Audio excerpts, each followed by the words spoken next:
Hello and welcome to the Caneswear TV podcast. If it wasn't a crazy opening, it wouldn't be Brett on Caneswear TV. Well, it's a great day. Today is Tuesday, July 28th. Last time I checked my calendar, which means next week is Media Day, and next week starts fall camp. We've been talking about this for a while, but it is here. We are just a few days from it. I don't know if anybody's excited, but by a show of hands, let's see who's excited. All right. It got Wait, can I put two? Two of them. Let's two go. hands. All right. So lots of exciting things, Gio. You know how I know it's exciting, Gio? Because not only is fall camp right here, okay, not only are we finally got to see some guys in action, but at Caneswear, we've got boxes and boxes and boxes coming in every single day, all different things. Today we got some U swagger, some nice U swagger, some U Legend shirts. We've got the sleeveless Adidas, pullovers, which are great with a hood. Just a ton of news. We've got tons of car flags, more car flags than we've ever had to start a season. More house flags. So get out there, Gio. Decorate your house. Decorate your studio. Gio wanted a full-size helmet, so that just got in today so he can decorate his Caneswear TV man cave. Just so much stuff coming in. It is so exciting. We got jewelry coming in. We got so many new hats coming in branded bills. We just got the Adidas perforated hat. We got the Malachi jerseys in orange and green.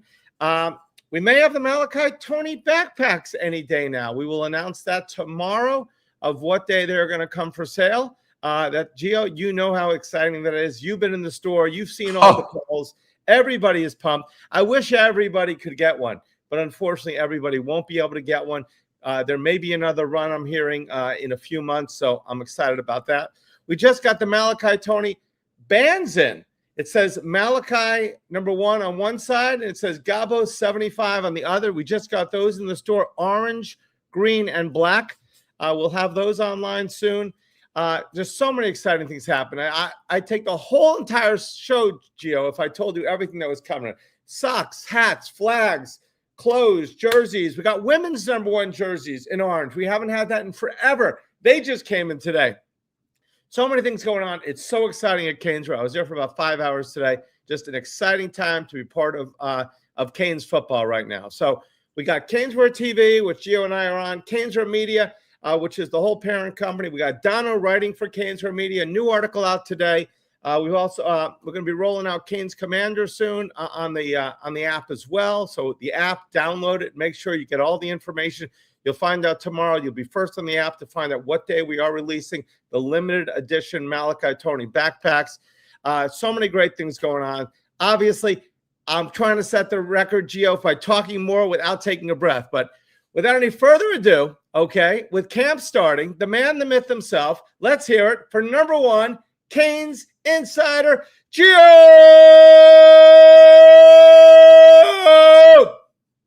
Man, Brett, I thought you'd get winded through all of that, but you did not. I am very impressed.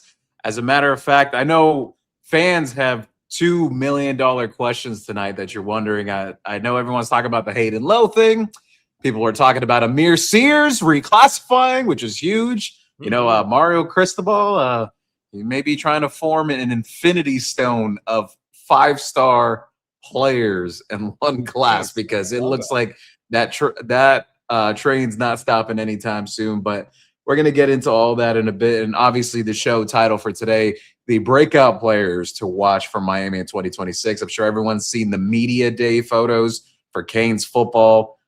Plenty of people have seen like the changes with certain players, guys that have changed numbers like Cam Pruitt switching from 22 to 4 now, Marquise Lightfoot switching from 12 to 8. Many people were asking in spring, hey, those numbers are not filled yet. Who's going to get them? Those guys earned those numbers. So definitely today was quite the blur of news, just everything that has been going on. But for the most part, Brett, I am super excited because you know what? You're absolutely right. We are less than a week away from fall camp opening up. The reason why I say less than a week away, by this time next week at this time, practice #1's already in the books. So we are less than a week away from football truly being back for your Miami Hurricanes. I am super pumped. I am super excited. Guys, listeners, it's no more going around in circles about talking about narratives or what this guy can be or that guy can be. Everything becomes real now. Everything is real. The bullets will be flying, pads on, guys preparing for the season, the depth chart filling out. We will know within those first 2 weeks of camp who's really going to play this year, who are the players and who are the pretenders, who's actually going to be making that travel squad for the Miami Hurricanes this year. So I'm super pumped and excited, as I said, Brett. And there's just so many ways we can go with tonight's show with all the news that's going on. But mostly of all, I am super excited about hearing about those Malachi Tony backpacks, though. Yes, that is exciting. And I wish we had one for everyone. Miss Tony has been putting that out there, telling people. We will announce it on the app tomorrow and then follow that on social media. It is coming up very soon, so we will announce that. I'll give you a hint. It will be sometime, not Monday, Tuesday, Wednesday, Thursday, Friday. So that's a hint on what day it may be. But we will announce it tomorrow. Exciting things. We're going to have a few hundred in the store available. And we are pumped about that. The whole Malachi, every time you read about this guy, he's like a Pied Piper with the kids. They follow him around. They love him. It's just such a great person to have as the face of the Canes. Just a great human being, a great kid, besides a tremendous athlete. And that's what you want your program to have. You want guys like that kids can follow and look up to. That's the most awesome part about this whole Look, Brett, I'll say this, sticking on that theme about Malachi. This guy, at least influence-wise, the influence he has, he's like influence to his community.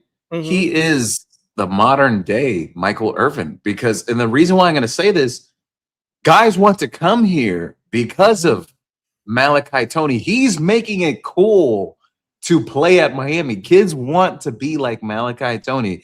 His peers look up to him. It's such an exciting time just to be a Miami Hurricane fan right now, because you see what's going on in recruiting. You see what's going on with the structure of the football program and everything that they've prepared to this point and what they've done. Brett, I don't see this stopping anytime soon. I see it continuing to get better year over year. The talent they're bringing in. And look, I'll say this.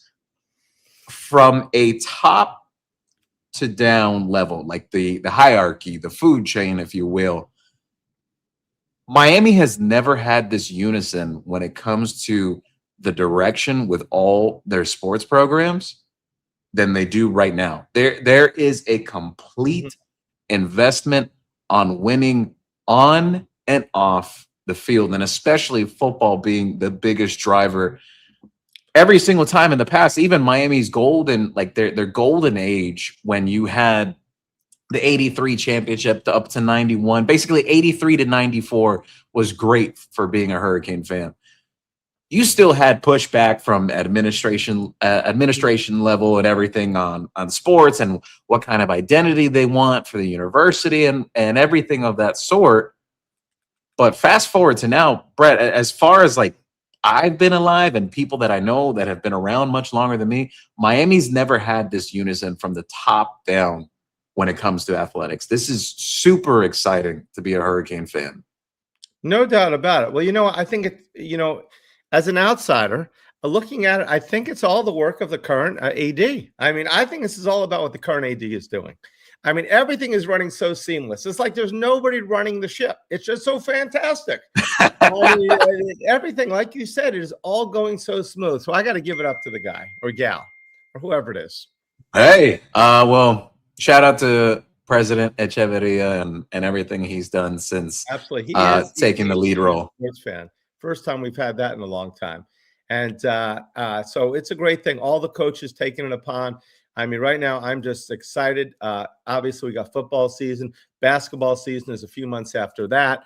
We know I keep on saying like best in the ACC, the Canes, but I'm looking for that. I know, well, it's football time, but it is exciting what's going to be happening in basketball with Coach Jay Lucas. I mean, everybody's pumped up about that as well. Right now, it is going to be very exciting in Coral Gables for what's happening these upcoming weeks. And I want it to get to the season like everybody else, but I am in no rush because I just want to savor it. I want to savor every moment. A lot of times we're rushing. Let's get to that first game. Like I've always said, now it's the third game, we're 25%. It's the fourth game, we're 33%. It's the sixth game, we're 50. Where the heck did the season go? So you know what? I just want to see us do. If we can do what was expected of us, it's going to be an amazingly special year. So switching gears a little bit, because the biggest news of the day, if you're a Hurricane fan, especially if you're into recruiting, the number one overall prospect in the class of 2028, Amir Sears, who phenomenal cornerback, phenomenal wide receiver. He's had plenty of comparisons to some of the best two-way athletes out of the state of Florida in the past 2 or 3 decades.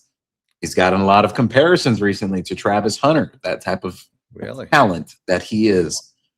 Him announcing today that he is reclassifying from 2028 to 2027. The Hurricanes have been in the pole position for a very long time now. Texas A&M's been trying to chase this kid. Florida, Syracuse, LSU. I've said this recently, the last few shows when people have asked about Amir Sears in 2028, guys, I've said, look, I find it hard to see Miami losing out on a guy that is now playing in your backyard, literal backyard at Christopher Columbus now, who is a major priority for the program. And everything that I know about Sears over the years, that he's never been shy, that he really loves Miami as a program, and how close he is with guys like Nick Lanier and the influence he has on some of the future prospects as well, like a Bryson Wright, for example, down the line. Well, maybe we'll see if Bryson Wright stays in 2028. That's a little nugget there. That's still on the table to potentially reclassify. But when it comes to Sears, I expect him to pick Miami on Friday. This is Miami's recruitment to lose. All signs have been pointing towards the Hurricanes for several months now. I logged the early pick, extra early pick, I'd say almost 8-9 months ago on Sears to Miami. For the people that are subscribed to the Discord, they already know this. They've seen it. People got really pumped about it back then, but I said, look, there's a lot of time left. But yes, I do think Miami gets this one across the finish line, Brett, on Friday, barring some drastic shift over the next couple of days here. I think it's going to be difficult for a team to come in late, because Miami's also been very aggressive in this recruitment. I think they're going to do what they need to do to get this done. And this is huge, because we've already been talking about it from before, Brett, that Miami has 4 5-stars in this class right now. You add Amir Sears, that is 5 5-stars in this class. And some people gave me some pushback on this when I said this about 3 weeks ago or about a month ago, that I said Miami has not recruited at this level basically in the modern recruiting era. They have not. If they land Amir Sears on Friday, this is the best recruiting class since the rankings and ratings have made it onto the internet since the inception of Rivals back in 2002. Miami has never had a class like this if they land Amir Sears on Friday. This is historic for the program, what they're doing right now. Kids are buying into this. They are excited about Miami. I think it's the Malachi Tony effect. I think it's the effect of getting to the national championship game. I give credit to Carson Beck and also Cam Ward helping Miami get to this point. And also guys like Ruben Bain and Francis Malino, who bought in when there wasn't much to buy in right away. It was a program that had to be entirely rebuilt from top to bottom. This is super exciting if you're a Hurricane fan. And you know what? This is my bold prediction. Miami will win a national championship in the next 4 years. Miami is going to win a national championship in the next 4 years. I don't know if it's this year. I don't know if it's next year, but I do think Miami has a window right now that they can win a national championship, and they're going to be competing for one year in, year out. Miami is serious. They are the real deal. I agree with you. And I think you're right. The Malachi Tony effect. We talked about Jeremiah not coming here. You know, he's there. Looking. I mean, we won a championship, possibly, you know, one of the greatest pro prospects in a long time. But the fact that he cannot be on those sidelines for Miami Hurricane games, like the Michael Irvins, like Lamar Thomases, like Cam Ward, even, who was here 1 year, and he was on the sideline celebrating, looking back at the great history of Miami Hurricanes that are out there, the great camaraderie, the alumni that is like no other in the country. It's a small little school, and that's part of the reason why it's so big in South Florida, hanging out at the gym, at the everywhere. You got to look and you say, listen, I can go to Texas A&M, I can go to Ohio State, I can go to Notre Dame, I can go to Texas. Maybe they'll throw more money at me, but look, I will be here, a legend, if I'm as good as I believe I am, and I'm as good as the community thinks I am, and 24/7 and ESPN, and everybody thinks I am. You know what? I will be a lifetimer on that sideline. You can't beat that. Being in your hometown, like you said, he's at Christopher Columbus, right next door to Miami. You're right there. And looking at what Tony and all the kids following, I mean, any of these kids that believe they are superstars not to come here, they're not just given out for their 3 years, for example, in college that they may play, or 4 years, or even 5. They have a lifetime on the Miami sideline, a lifetime. And that's what the Canes have to sell. No, it's incredible, the brotherhood and the camaraderie that they have. And I see this when I've gone to some of the private events we've hosted the last few years.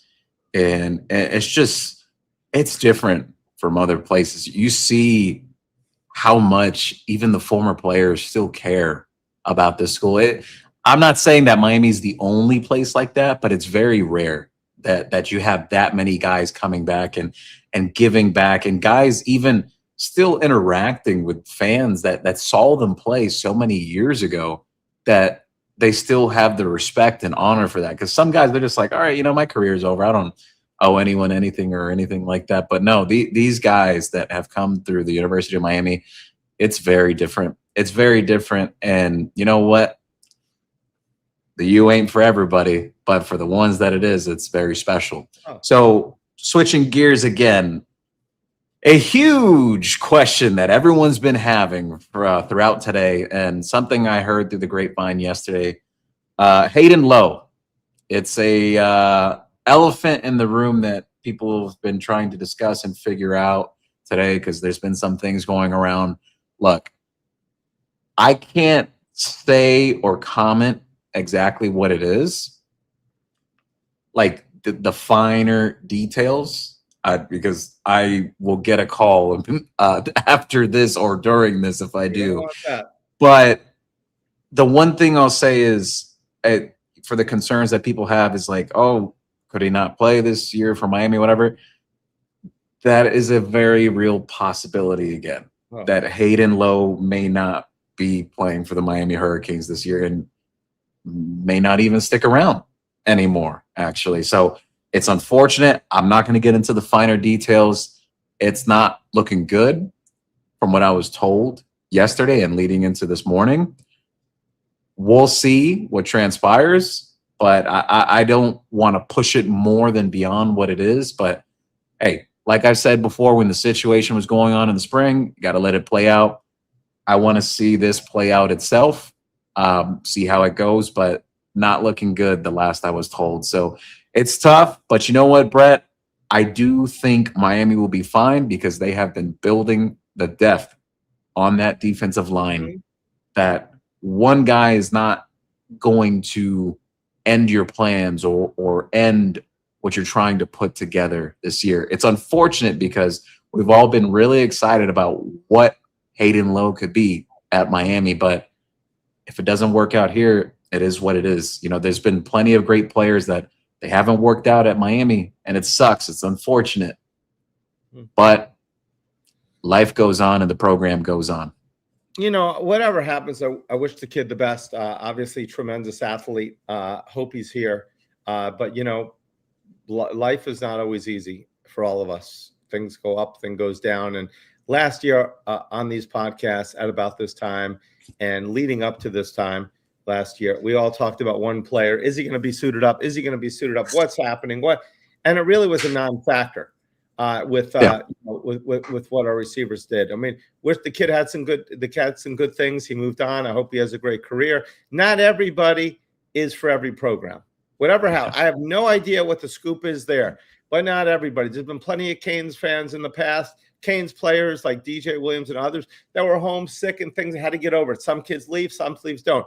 Sometimes, you're young. There's just so much going on that, who knows what it is. But wish the kid in whatever happens. Hope he lines up as a Miami Hurricane. If it's not this year, next year. Great talent, like I said. But life is a challenge for all of us. It absolutely is. So this is where it leads me into for our main segment this evening. The breakout players to watch in 2026. Some of these guys are guys we've brought up before when talking about certain position groups, certain scenarios this year and whatnot. But this is going to be more geared to, like, I know everyone's expecting Jackson Cantwell to have a big year as a freshman. I know everyone is really excited about what J.J. Dunnigan could be this year as a freshman. This is going to be more so geared towards guys that are returning to the program, that have been here for some years.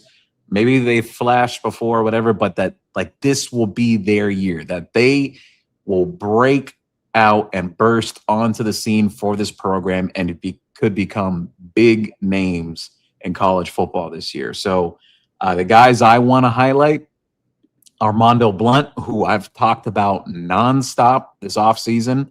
I think this is going to be a very big year for him. I think he's going to become a legitimate NFL prospect that scouts and teams will be talking about in circles throughout the season with what I expect him to put up in terms of his performance.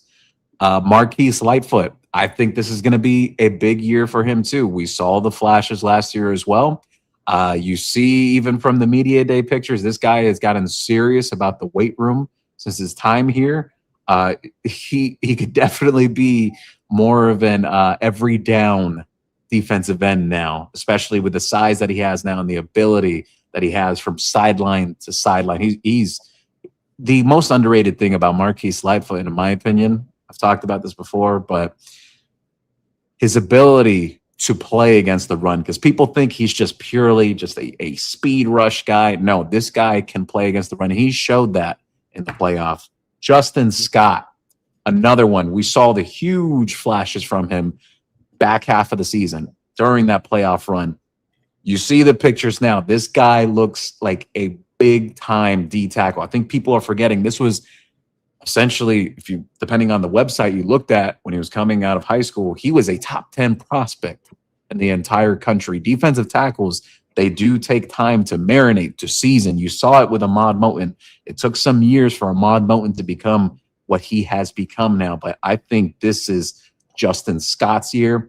And even more than anything, I know people, I don't want to make too big of a deal of this, but when you look at some of like the jersey number switches as well, Marquise Lightfoot getting a single-digit number, Cam Pruitt getting a single-digit number. There's two things that go into play there. A little bit of seniority, being with the team for some time, but there's another thing that works out there because there's a lot of other players on the team too that could be up for numbers.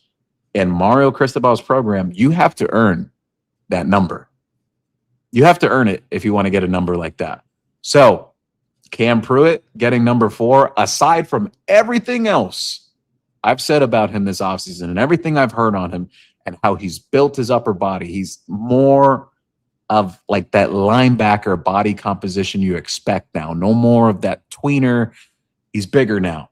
He can handle the physical rigors of the game now. He's always made big flash plays through his first 2 years, whether it's special teams, rotating in. I think he's going to be a key fixture in Miami's linebacker core this year. Even if he doesn't start out the gate, my bold prediction, Brett, Cam Pruitt is starting by the end of the season.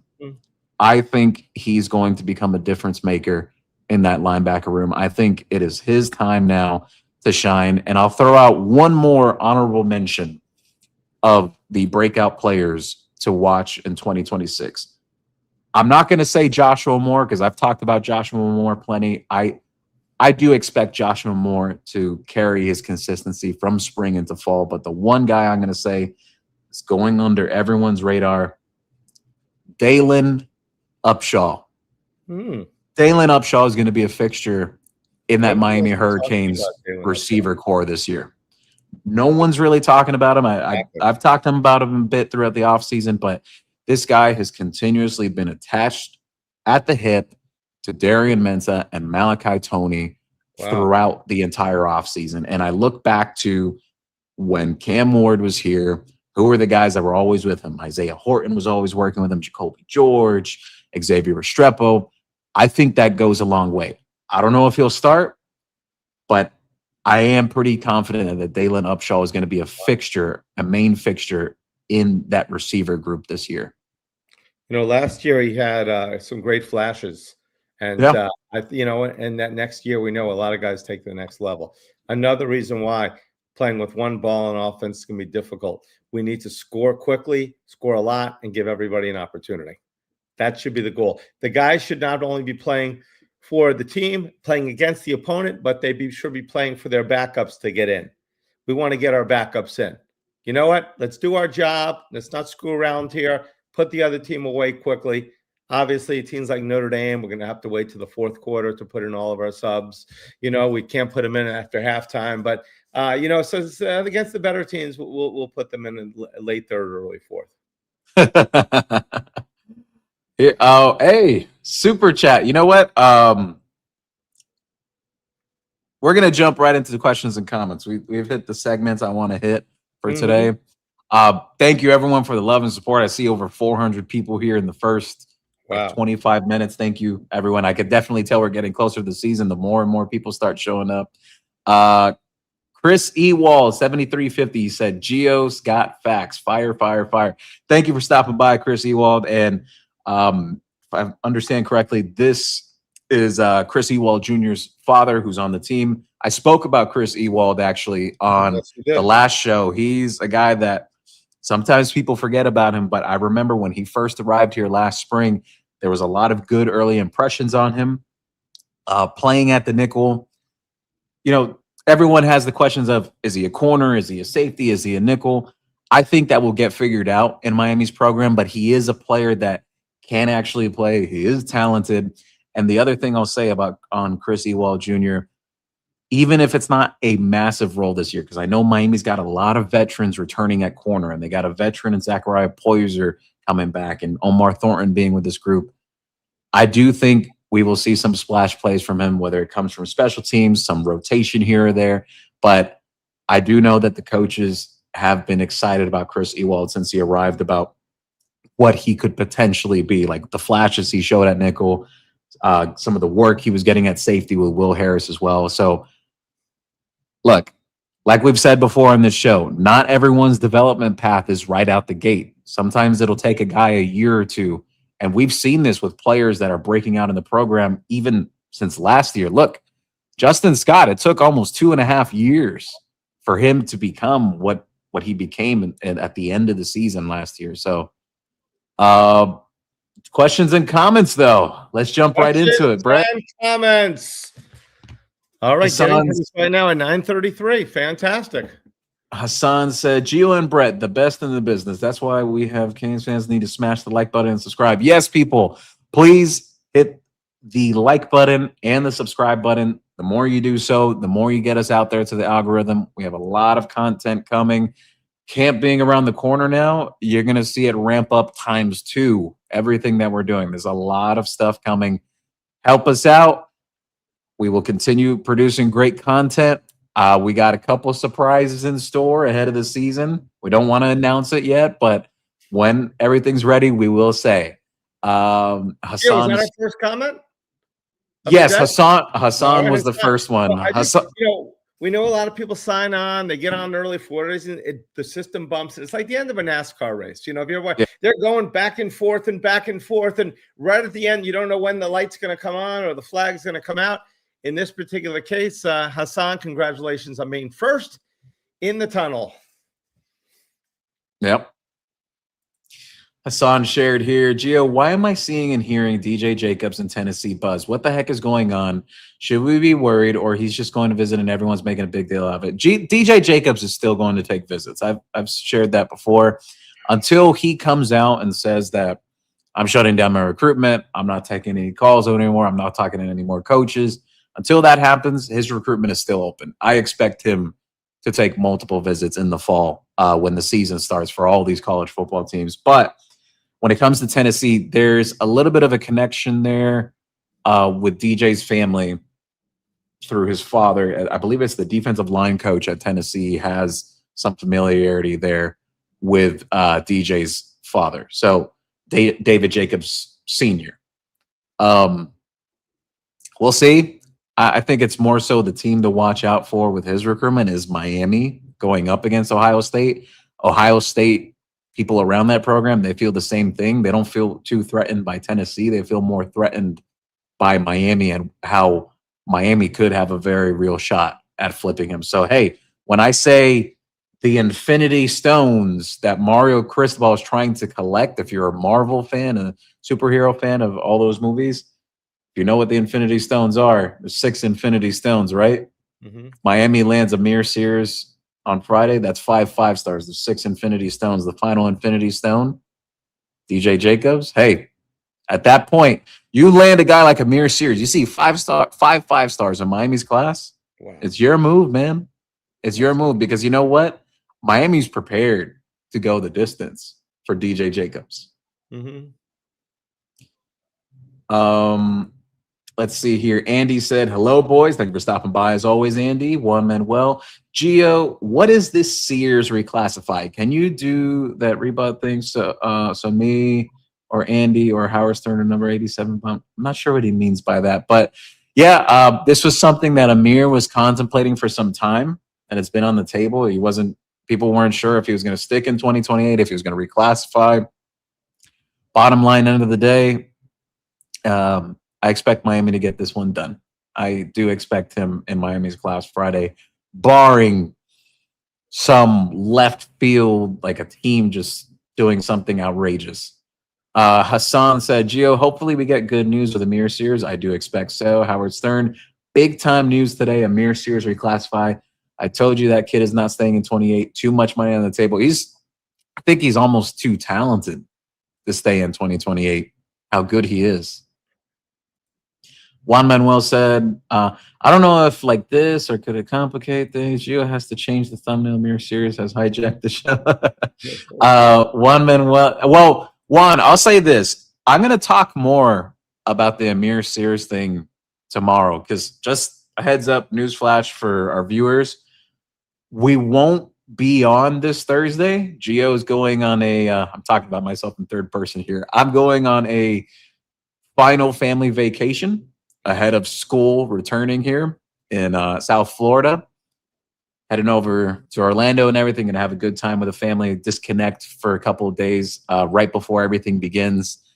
But I will have something tomorrow at some point, whether it's the morning or the evening. It's one of those two. I'll figure out the schedule for tomorrow, what works best. I am going to talk more about that situation ahead of the announcement, which will be about 48 hours ahead. And let's say he does commit to Miami, which I expect, I will have something prepared for that as well in advance for you all to view that I will discuss and talk about. So I hope you all look forward to that. But yes, we will be back to regular programming next week with camp opening up. Media day expected to be Monday. Camp opening up on Tuesday. Going to have some quick reaction stuff right after camp closes, each practice, and kind of what we see and everything. So a lot of exciting stuff coming, guys. Stay tuned. Juan said, hey, Gio and Brett, what are you hearing on the battle for the starting spot on the O-line? I have a feeling a surprise starter emerges.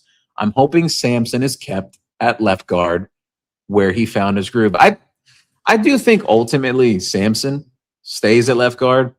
I do think Jackson Cant will ultimately win that left tackle job. I know Alex Mirabal and Coach Cristobal, they'll experiment a bit at the beginning of camp. They'll put in some different mixtures. I know they're definitely going to want to see what Joel Irvin looks like against the ones and twos and everything, kind of how he holds up, because they're really excited about him.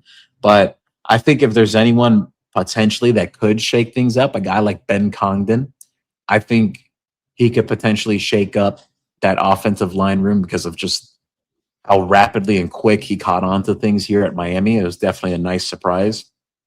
Some of us we thought when he was coming in, it might have been like a year or two to take him. But hey, sometimes you never know till these kids get on campus. Some guys they just catch on really fast. Mm-hmm. But on the battle for the starting spot, I think the battles really boil down to like who's going to be your right guard, who's going to be your right tackle. You know, I expect it to be Max Buchanan, who's been projected for that spot. I expect it to be McCoy at right tackle, but I do think some competition will still go on.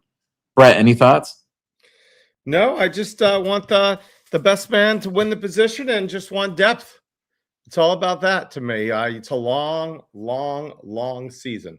So to me, it's not as much of who's getting the start, but who's there when we need them most. Agreed.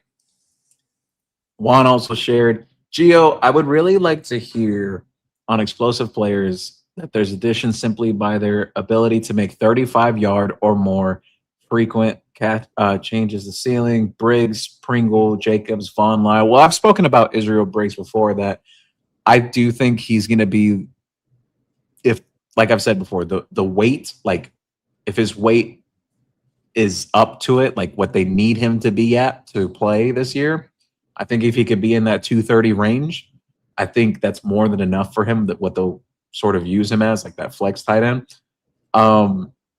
I definitely think he could be a bit explosive in that passing game at tight end. Now, I'm not expecting him to go out there and catch like 50, 60 passes, but I do think he can make quite a few splash plays for Miami. I've said it before, like dating back to spring when he first got here, that it looked a little bit different with him, how he moves compared to the rest of the tight ends. Hey, and a nice development, I'll say, word on the street is Elijah Lofton is in much better shape now. Elijah Lofton has dropped some weight. He's healthy right now. We'll see how things turn out. Could be a nice development in fall camp ahead of this year. And the other guys you mentioned, so you spoke about Briggs, Pringle, Lyle. Have you guys seen the pictures of Jordan Lyle? He looks like a brick house. Like the way this guy's built, like he's how you want a running back to look. Like he looks like an NFL running back. The build, even you see the size of the legs and everything. That's the biggest giveaway for running backs too. That stronger lower base. That's Absolutely. A really big one. Hey, I've said this before on our last show when it came to Jordan Lyle. I said if he is healthy, my bold prediction with him is that he becomes that pseudo number 2 alongside Fletcher during the duration of the season and like however long it goes. And on your others, you said Pringle. I expect Pringle to be involved. I think they'll get him involved with the passing game too out of the backfield. I think they'll get creative with him. Jacobs, even if he doesn't start, I think he has a role on this team. He excels in the quick game, can get downfield as well. So yeah. One said, a comeback story. Love a comeback story. You know, it's great. You know, that's what life is about, coming back. Absolutely. One said, Gio, talk about the linebacker room and tight end. What is the temperature? Put the thermometer up somebody's mouth. Hey, I said this after spring. I'm still going to hold to this. I left spring being more optimistic about the linebackers than before. So I hope that carries into progress into fall. I love what I've seen, what's been going on with Cam Pruitt and everything I've heard. Excited to see the linebackers in fall camp. And tight end, I've said this before, I just want to see consistency. There's talent there. I just want to see the consistency. And biggest thing of all, I don't even care if they don't catch a lot of passes this year. Fine if it ends up that way. They just need a block. The blocking has to be better. We've said this. Mm-hmm. Howard Stern, Juan is on a roll. Juan also said, hey, Gio and Brett, North Carolina's Mike Lombardi is looking for future employment. Does Canesware have openings? He has recommendations from Big Bill and Miss Hudson from Chapel Hill. Do you accept? We need shippers. So if they can ship, we can do it. If we can go back and Jeff can train him to be a good shipper and be part of the Canesware team, we'd love to have him. Let's see here. Mr. HD, thank you for stopping by. He said, is the rumors true about Hayden Logio? So we addressed that earlier in the show. Look, like I said earlier, got to let it play out, but did not sound too good from what I found out late yesterday evening.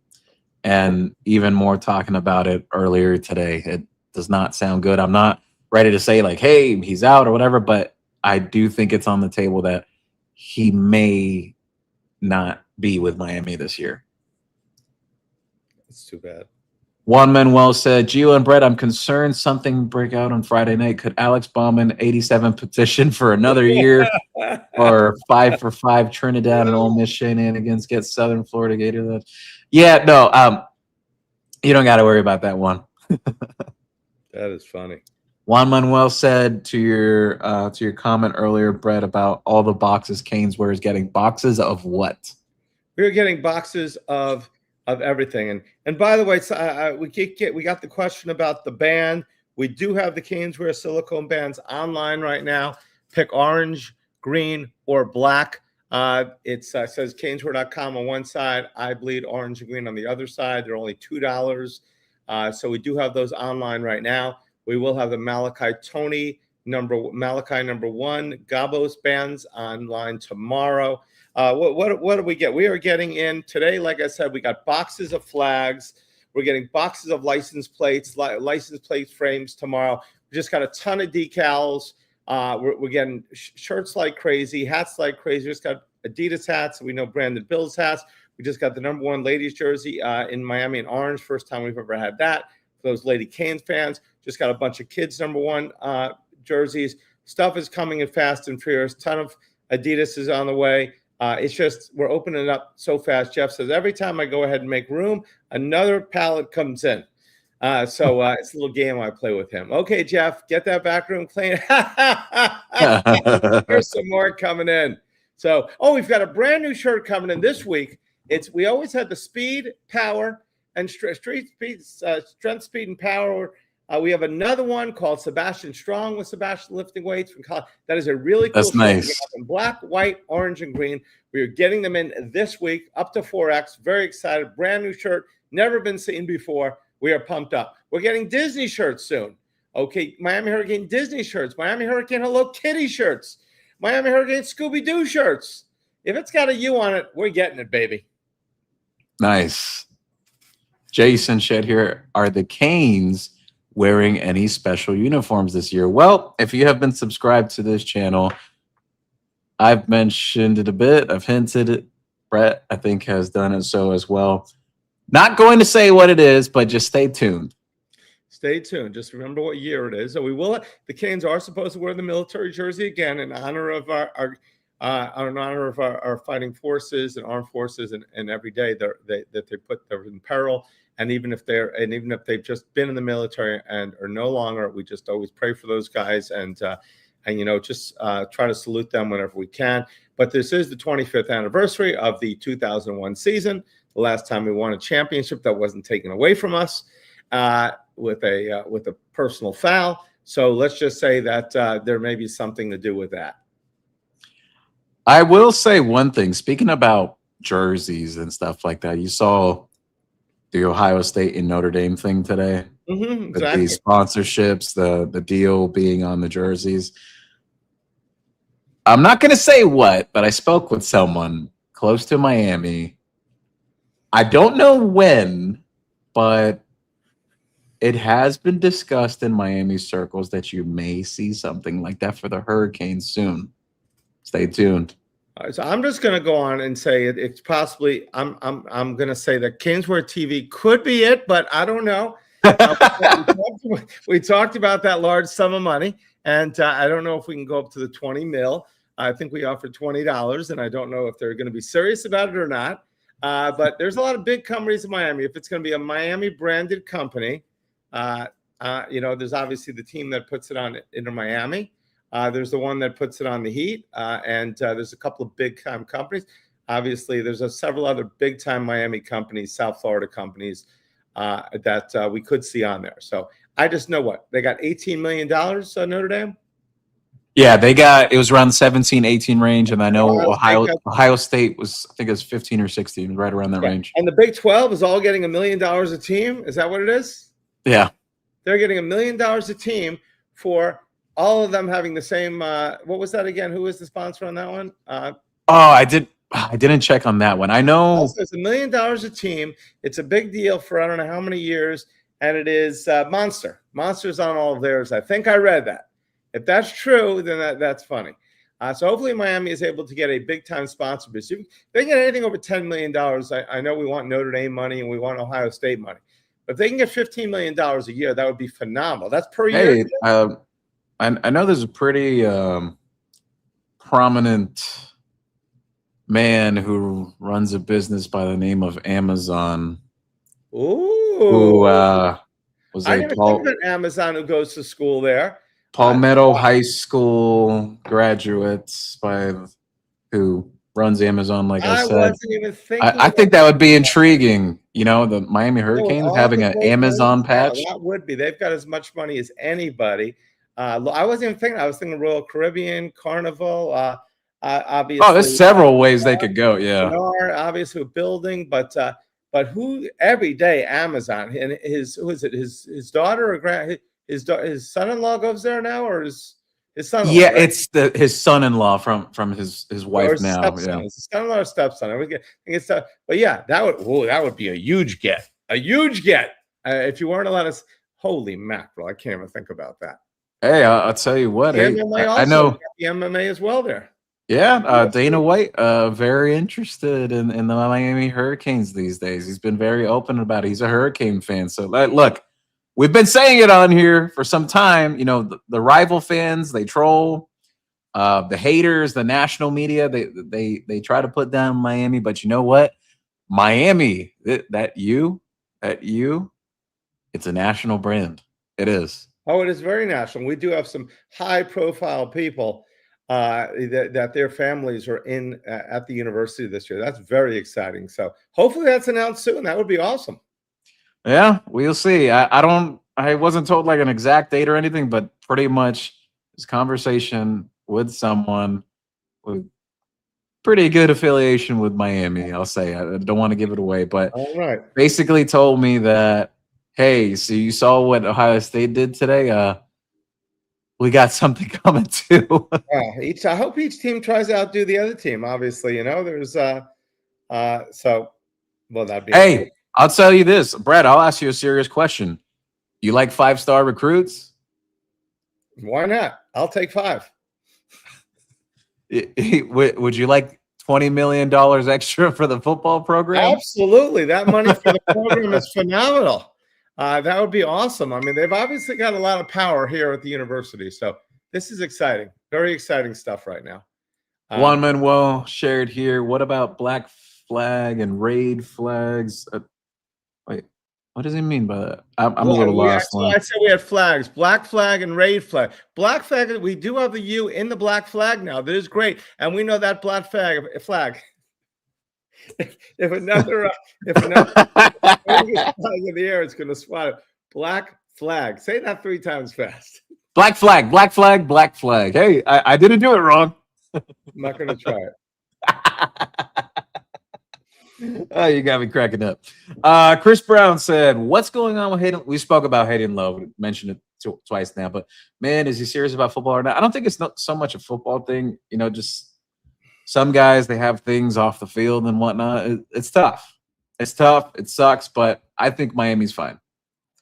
Juan Manuel, rumor, Money Making Mitch, the guys, you and Brett, let's go. Thank you for stopping by, Money Making Mitch. Money Making Mitch, I love that name. 3M. He created the 3M logo. Andy said, Andy will be at the store on Saturday. Come by and get his autograph and picture. Andy, what's the time for that autograph? Is it like 11 to 11:05 or something like that? But he's going to be in there an extended visit because he actually has a job on Saturday. He's pulling double duty, and Andy will maybe displaying sports cards there too for 5 minutes. Nice. He may be there one day from 2 to 2:05, signing autographs, displaying. He's kissing babies. He's doing whatever. He's running for #1 Caneswear fan. Chris Gons, go Canes, Gio and Brett, thank you for stopping by. Juan Manuel, Gio, can you address any? We spoke about that. Money Making Mitch said, if we get Amir Sears, does he play both ways? I'll say this. Miami's been very transparent in that aspect that they would be open to it. It could go a number of ways when these kids get to campus. Maybe they realize, hey, it's better for me to play this one position. Some guys end up playing multiple, whatever, how it works. Look, he has the ability to play both, more than enough. But I think that's more a question that'll be answered when he's on a collegiate campus. Well, I should say Coral Gables. But yeah, continuing on. One Manuel, what the hell? Hayden Low, money making Mitch. Blunt looks like an absolute beast. Yes, he does. Totally. Like Mario said before ACC kickoff, he's up to 276. He could play on the edge. He could shift inside. And an anonymous Miami source said this offseason to a national media outlet, they said, he is a effing savage. I don't want to say the full words, but he is an effing savage.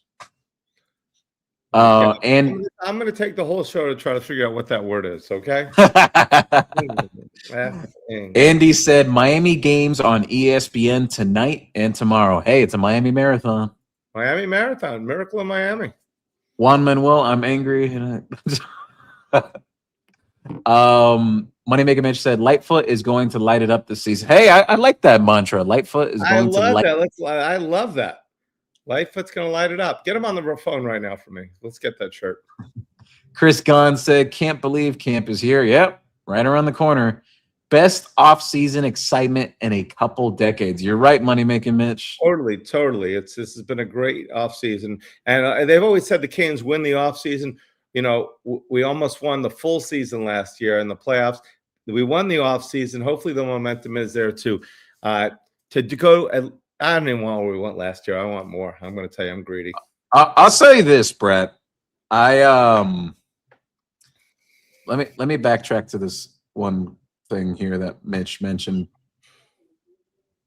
There is a sports bookie of sorts who went on X today proclaiming, I'm not buying Miami for them to go over 10.5 on the over-under this year. I'm going with the under because, well, Darian Mensah doesn't have the same experience as Carson Beck. And, we kind of saw the same thing that, like I said last year, that Miami will hit the over because of Carson Beck's experience. And they didn't do it with Cam Ward and blah, blah, blah, blah. He was saying a whole bunch of jargon. But the funniest thing that he failed to mention in there is that Cam Ward was phenomenal, but Cam Ward did not have the defense that Carson Beck had. And Cam Ward did not have the defensive group that Darian Mensah is going to have. Like, there was good defensive players on that 2024 team, but it was not like how it is now. Miami reshaped that whole defensive backfield going into last season, and it made a huge difference. So I forget the sports bookie's name now. I'll find it or whatever, but I kind of chuckled reading it. I'm like, this is a weird reasoning for what he was saying, but it is what it is. Five Ring said, can't wait until Friday. Mario doesn't miss layups. Yeah, Mario's pretty got a pretty good closure rate. Mm-hmm. Juan Manuel said, great news. Pruitt and Lightfoot changed those wieners numbers. Is Hayden on the team? Moneymaker Mitch. Mally's draw to this program and national media is absolutely insane. Yes, it is. That's why, the only comparison I can make, like for guys from like the old school, from the origins of Miami's golden age, is the only type of influence I could think close to that was like a Michael Irvin. He's like a modern day Michael Irvin when it comes to his influence. Obviously not as outspoken as a Michael Irvin. Michael Irvin was very outspoken, but I don't think you have to be a big presence like that. I think he's made it cool for kids to watch Miami again. Canes fan 1424, thank you for stopping by. Now there's certain 28 wide receiver I need to reclass also. Hey, I hinted at that earlier. With Amir Sears now making it official, he's moving down to 2027. I do think that there's a possibility Miami may not be done with reclassifications for this class. I'm keeping an eye on a guy like Bryson Wright. I've heard for quite some time now, him and Amir, those two guys have talked about possibly playing together at the next level, so we shall see. Chris Gunn said, Mario and Miami like a locomotive, full steam ahead. Agreed. Mitch Weinstein, thank you for stopping by. I am in the house. What's up, brother Brett? Mitch Weinstein, my fraternity brother. Money making you online, Mitch. Hey, we got two Mitches in the We got house. money making Mitch, Mitch and Mitch Weinstein. So it's amazing. How many Mitches can you have in a show? That's the question. If we have any other Mitches out there, please sign in. We are going for the most Mitches in a podcast, Guinness Book of World Records. Andy said, Mitch. Howard Stern is going good. And ready for some football. Chris Gons, me too. Brett, Juan Manuel. Gio, I'm distressed. Too much going on at once. Money making Mitch. I am so excited about going on the road with the Canes, invading other stadiums with the Cane mob. I agree. The road crew is definitely a great crew in South Florida. I think we travel as good as anybody. People talk about our fan base, but our fan base travels big time. Walking your trap, take over your trap, like they say. Mitch Weinstein, what up, Andy? Andy said, "You're my brother." Yes, sir. Mario equals Columbus. Yes, he does. Juan Manuel, I don't like all this news at once. Never, something. Chris Gahn said, yes, better than the 2008 class that Randy Shannon brought in, Gio. You're right. Yep, it is. Because here's the thing. That 2008 class was very exciting, but the biggest problem with 2008, Miami didn't have all the coaches to develop those guys like Mario Cristobal and this regime have had. You saw guys that really flashed that first year when they got here from that 2008 class, and some of them just plateaued. They never got better from that freshman year. And I think development is a huge thing in programs. Miami has that right now. But even more so in that 2008 class, there was definitely quite a few headliners, but there was one problem. It was backfilled a lot on the back half of that class. Guys that Mario Cristobal wouldn't even take today if it was like a normal recruiting cycle around this time of the year. So, yeah, there was definitely a lot of fillers. Chris Brown, I know, right one. Money Maker Mitch. We win the Natty this year, and it will be in dominant fashion. Hey, I hope so.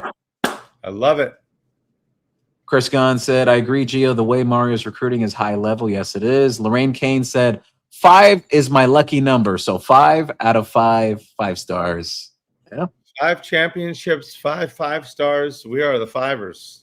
Yeah. Hey, I was born on July 5th. So, yeah, we're definitely Fivers. 7-5. Chris Brown said, Howard Stern. Don't know now. That's news. Howard Stern. It's not just the Tony effect. It's also the Cam Ward effect. Yep, yes. I mentioned that earlier. He made it fun. He made it entertaining to come play at Miami. He was the number 1 pick, and he did it his way, which was fun. So absolutely. I mean, we talked about that, right? Sorry to interrupt there, Gio. But, I mean, Cam Ward did make it fun. He did make it exciting. If Cam Ward doesn't come, I don't know what's happening with this program. Obviously, I still think we're doing well, but we did not reach the pinnacle like we did. And Cam Ward, we got him for a steal, but then he was the number 1 pick in the NFL. Even if they didn't care about that in the draft, they're still talking about Shedeur Sanders. They're still talking about, I mean, no matter what. Now, Cam Ward was the most ignored number 1 pick in the history of sports. I mean, here's a guy that was a 0-star that became a number 1 pick. Yeah. You don't usually see that. You don't. Not only you don't see that, you never see that. You never have seen it, and you probably never will see it again. And nobody cared about it. A good kid from a good home and everything like that. And all they talked about is other players. So I am so rooting for Cam Ward to be great. He is forever a Cane. He goes on the sidelines. He's a Cane. That's it. We need guys that we need to dominate the NFL. We don't just need to dominate college football, Gio. We need to dominate the effing NFL. I'm still trying to figure out that word. Yeah. Hey. Oh, man, you got me cracking up. So, oh, man, you got me out of character now. I'm still trying to figure out that word. So, on that subject, though, we've talked about this before, Brett, how insane it is to go back to that 2024 season when Cam was here, and you go back to that Cal game, the late night game. We all stayed up till like 3 a.m. watching that insane instant classic.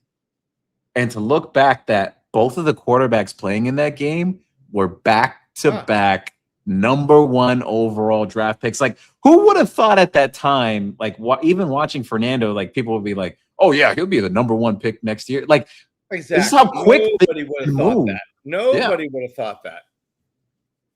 And you know what? On that game, just looking at the highs and the lows of that game. Oh, yeah. Cam threw that ball across his body in the interception. And every fan at home was screaming and yelling and kicking and hitting the dog and slapping the wife. Just kidding, guys. We love our dogs and our dogs. And not necessarily in that order. But the sorry. So the point is that we come back. It's just what a game of highs and lows. And when I talked to Cam's dad, he said, Cam has always been, don't worry, give me the ball back. And that's the way it was on the field. And the fact that he was like that as a team leader, he didn't go ahead and bow his head and get upset and go to the sideline, not talk to anybody. He came out, we're going to do this. And if nobody else believed him, he believed and they believed, because you got to believe to make it. Yeah, no, you're right. And funny thing about that, I've said this before, but I want to bring it up again. I heard this on very good authority that Cam told the guys on the sideline after he threw that crossbody interception that I'm sure many of us watching that game were like, oh my God, it's over. It's over. We're not winning this after that. He told the guys on the sideline, he's like, all right, we're still in this. We're still going to come back. I've heard that apparently some of the guys looked at him like he was crazy. I'm surprised you didn't say, all right, guys, we got them where we want them. They've got overconfidence right now. Oh man, Cam was like watching magic, man. Juan Manuel Gio said something on him. Gio, what's up, bro? Thank you for stopping by. Chris Ewald Sr. Chris Brown said, man, that's a bummer. Howard Stern, Miami's building great relationship with big time agents like Malky Kawa and Justin Giangrande. You are correct. Juan Manuel said, I owe the lunch lady $20 since second grade. Well, Juan Manuel, I'll tell you this. I probably owe public school system somewhere in Dade or Broward from when I was going to school. I guess a couple $100 for some textbooks that I never returned. They would always threaten you at the end of the year and say, if you don't return it, you got to pay this. I don't know. I got a Mr. Bookman coming after me for not returning a library book. Juan Manuel said, damn it. Chris Brown, wow. Duck is here, everybody. Hey, it's not a real show until Better Duck arrives. Duck is here. Juan Manuel, I cheered for you. Kyles, thank you for stopping by. He said, yeah, but we need a big defensive end after Blunt. That sucks.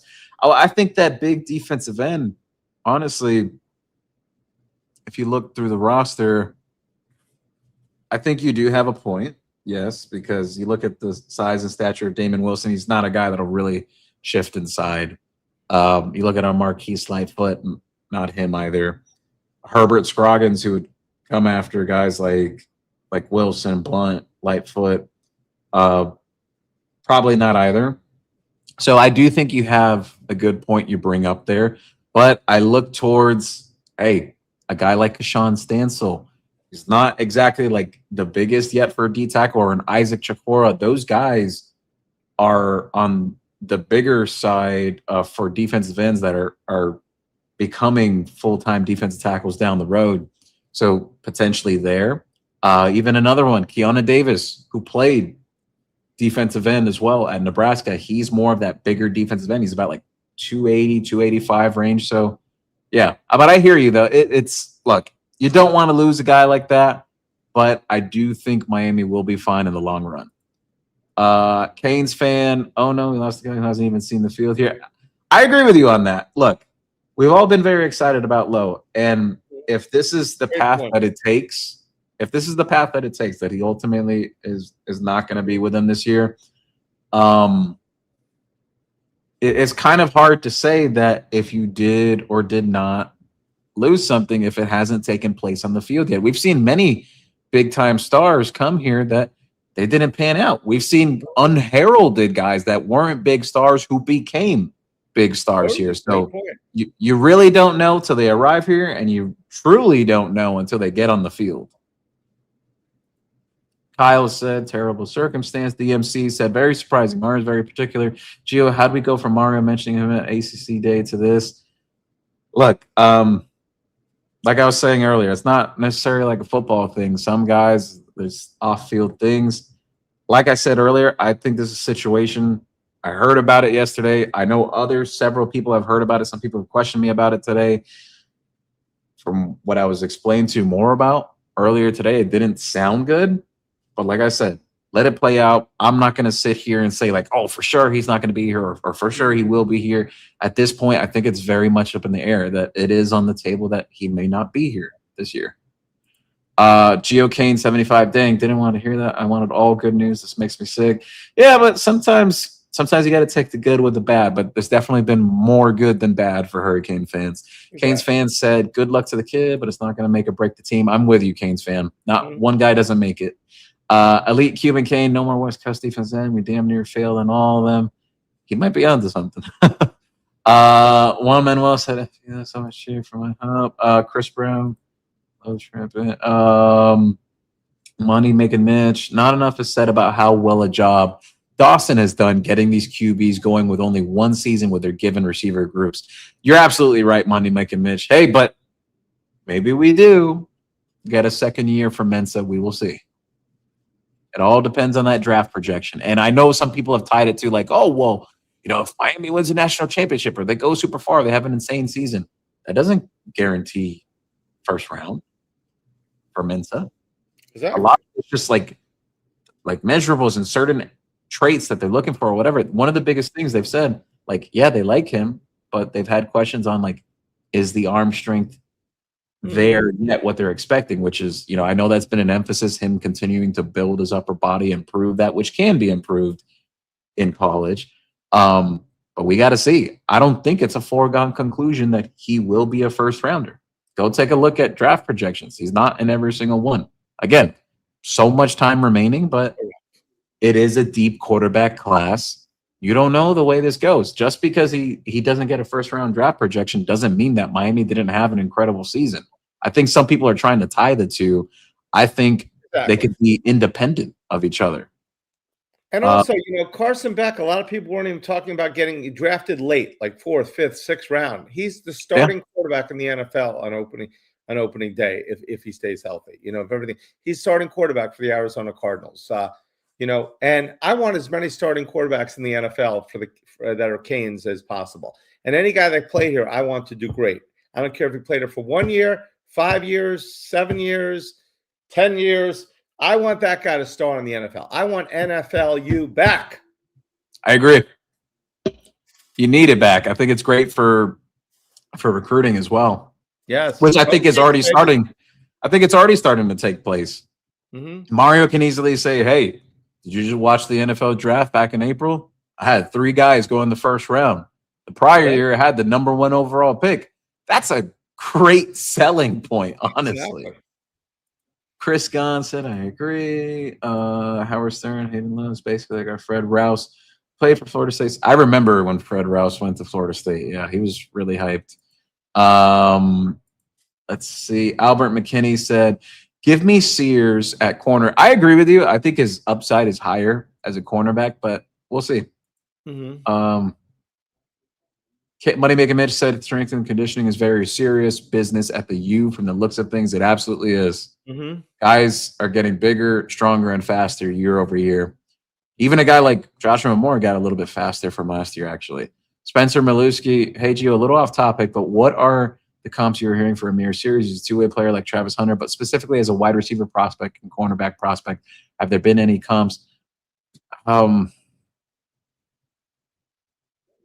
Not any in particular. It's, all the comparisons have been like Travis Hunter. Like I said this the prior week when someone asked me about Amir and the the type of player he is.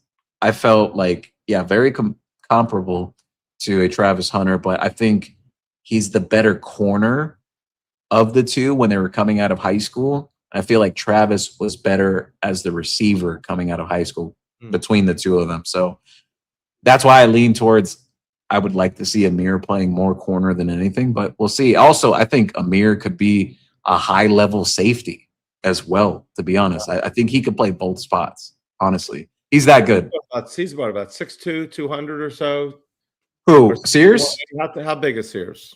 Amir Sears is about like 6'1", 6'2", 180 right now, but by the time he arrives on at a college campus, he'll be about 190 range. Now More he than is. enough for DB. It's definitely our most loaded positions: the defensive backfield and the Yeah. receivers. I mean, they are stacked there, and we know every receiver is coming back next year, except for that can come back, except for Cooper Barkate. The cornerbacks and defense and safeties were loaded there. Will there be more openings? So when a kid like that comes, okay, is there a place for him right away? Because we obviously have a lot of studs right now that are getting their chances next year. Well, OJ Frederick is being talked about a lot as a real NFL prospect. Some people are expecting him to like he's definitely had tons of flashes, but some people are expecting him to really put his best year together. Xavier Lucas, I think he's a guy who could put it all together this year. I think there was like a ton of like good moments from him last year, some ups and downs, but I think for the most part, he's a guy who could potentially go early too. Like, who's to say if he doesn't have a big year? Like, he tests very well. Like, he's extremely athletic for a corner. So a Damari Brown, like we've talked about this before, Brett. Like Damari Brown, he's had injury issues in his time here at Miami, but he's a really good player. Like, he's a really good cornerback. And I think like if he could stay healthy and he puts together another really good year, I think he's a legitimate NFL player. So I think space will open up in that room. I can't predict the guys that will leave, but I think at a minimum, I think two of those like top 4 returning guys from last year, I don't think they'll be with this team next year. Just off natural progression and guys wanting to move on to the next step and everything. But like I said before, I'm watching a guy like Jabari Antoine. He's not a guy that'll leave early now because he'll be a sophomore this year, but I do think he could crack that top rotation at corner. It's a blessing and a luxury for Miami to have 4 guys, potentially almost 5 now, that could all start for you at corner. Like they can all legitimately play and make a difference. And I think on the Travis Hunter, he was an anomaly. He played them both, but he played them both. But you know what? He obviously he was great in both also. But that's a rarity, obviously, and it takes a lot from somebody to play both positions. We saw that with Bo Jackson, playing 2 sports, and obviously it's a lot more wear and tear on the body, which is obviously I'm no effing genius, but there you go. Well, I think the biggest thing when it comes to these guys that are like mega athletes, that they could play at an elite level on both sides of the ball, to me, the biggest thing is you have to have a plan in place for those guys from when they arrive. Like whether it's, look, we're going to figure it out right away when you get here, like what you're most comfortable with, or look, you will play both sides of the ball, but we're going to get you involved in several different ways. Because I look back to Devin Hester. Devin Hester had an incredible career. Incredible career. He was awesome even at Miami, but I think Devin Hester was very underused at Miami under Larry Coker. He absolutely was. He could have been used in a much better way. I think you look back to, when did Hester have his best year? I think it was his second year at Miami. When he was a starting defensive back. He was also return man as well. He had I think he had 3 or 4 picks that year. He had a solid year as a defensive back, and he was really good on special teams too. So I think they never got a right position for him either. Yeah, they kept on moving him around. I think you really with those guys, you really got to stick with a plan. Like, you can't keep on moving them around everywhere. Like, oh, this year we'll play you at receiver. This year we'll play you at nickel. No, next year we'll put you at running back, because they were trying to put Hester at running back at times too. Like, you got to have a plan for them laid out from day one. You got to get the guy the ball with some space, like in a punt return. And the best way, I think, on that is either slants across the middle or out of the backfield, and that is position. He's out there to catch. I mean, if he can catch the ball well enough, get him the ball in space on a quick run. Just once he gets open space, nobody's going to tackle him. But that's coaching. Coaching has to figure out where is the best place to put a player, and that's all sports. I mean, that's the hardest thing about coaching. Putting a guy where he's going to succeed. Agreed. Juan said Ashari Charles. Let's replay. Ashari Charles is one of the strongest defensive ends in that room already as a true freshman. Really? Weight room warrior. Mhm. Jose Gonzalez, I like Cam Vaughn in the wide receiver room as well. Yep. I've heard good things on him, actually. I specifically mentioned that about a week or two ago. I heard positive things on that end coming into fall camp now. So competition will be fierce at receiver. DMC 1166 said Cam Pruitt getting Bain's number isn't a small thing. Absolutely. Hassan said, if Hayden Lowe doesn't stay in Miami, Miami fans will say what could have been kind of like Willie Williams, but I believe Booker Pickett can be special. I think Booker Pickett can be a really good pass rusher, and he's continued working on getting his weight up and everything. So even if it's just purely pass rushing, I do think he can make an impact there. We've all seen it since Booker Pickett Jr. has been here. Every time it feels like almost every time that he's been in games, he's produced a pressure or a sack. So he's been consistent. Miami Connect, Vaughn, Barcate, Tony will start. Wait, Vaughn, Barcate, Tony will start. Moore and Upshaw behind that. Jacobs will be in there too, and Wingo. It's really tough to say, but my prediction is I think it's Barcate, Tony, and Moore, but we'll see. We'll see. I think it could be any mixture. I think, yeah, like you said, it could be Vaughn, Barcate, Tony. I think another mixture. I think it could be a mixture of Barcate, Upshaw, and Tony as well. We'll see. It's definitely going to be interesting to watch that competition take place throughout fall. Rock and Rant said FSU was 11th in the media poll for the ACC and yet still overrated. 3 first-place votes, though. Mental health crisis, to be honest. Yeah, anyone who's giving first-place votes to FSU is insane. There's no way. Absolutely. I have questions if they'll even go 500 this year. Chris Brown said agreed, 1, and Herbert struggles. Jason said, how is Jordan Lyle looking? Do you see him getting significant playing time? So we spoke about him earlier. He's in great shape right now. Spoke about the picture with him next to the other running backs. Just ridiculous. The build, his lower half, like the legs, the calves, the thighs. Those are biggest things you look for in running backs, like that lower base. He has that. Looks like an NFL running back in that aspect. Just biggest thing with him, just stay healthy, man. Yeah. Stay healthy because he had a big-time spring. He did really well in spring ball. As long as he's healthy, he stays healthy into this year. I've said it on our last show. I think he becomes sort of that pseudo number 2 right after Mark Fletcher this year. You've been saying it. No doubt about it. 5 rings. The Canes will be fine with or without. Raymond Rodriguez said, great show. Can't wait for Sears on Friday. Get more recruiting right before camp kicks off. Absolutely agreed. More excitement right before it begins. Chris Gons, yes, great show. Go Canes. Lance Davis said, Clemson, Michigan, like D tackles will help the defensive ends. Yes, I agree. I think a guy like Keanu Davis could help in that aspect. Raymond Rodriguez said, Brett, are you having a new merch release show? That we talked about that. We talked about. We do need to get the team in there and do that. I think that would be a great idea. So thank you very much. Who said that? Raymond? Yes, we need to have a new release show. Gio, you on?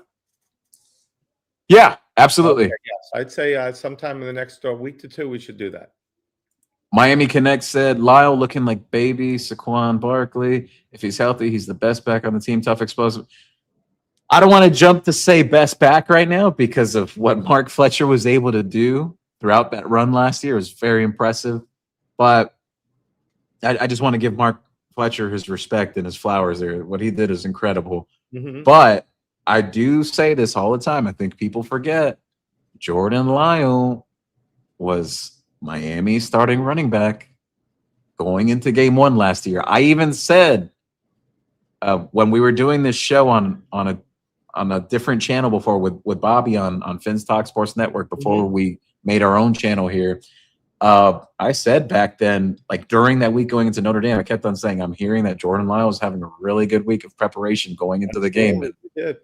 It sucks. You know, the high ankle injury, he never seemed right last year. I think people forget he had a lot of flashes his freshman year. So that was very one of the toughest injuries for any player, especially a running back receiver. High ankle sprain. It just does not go away.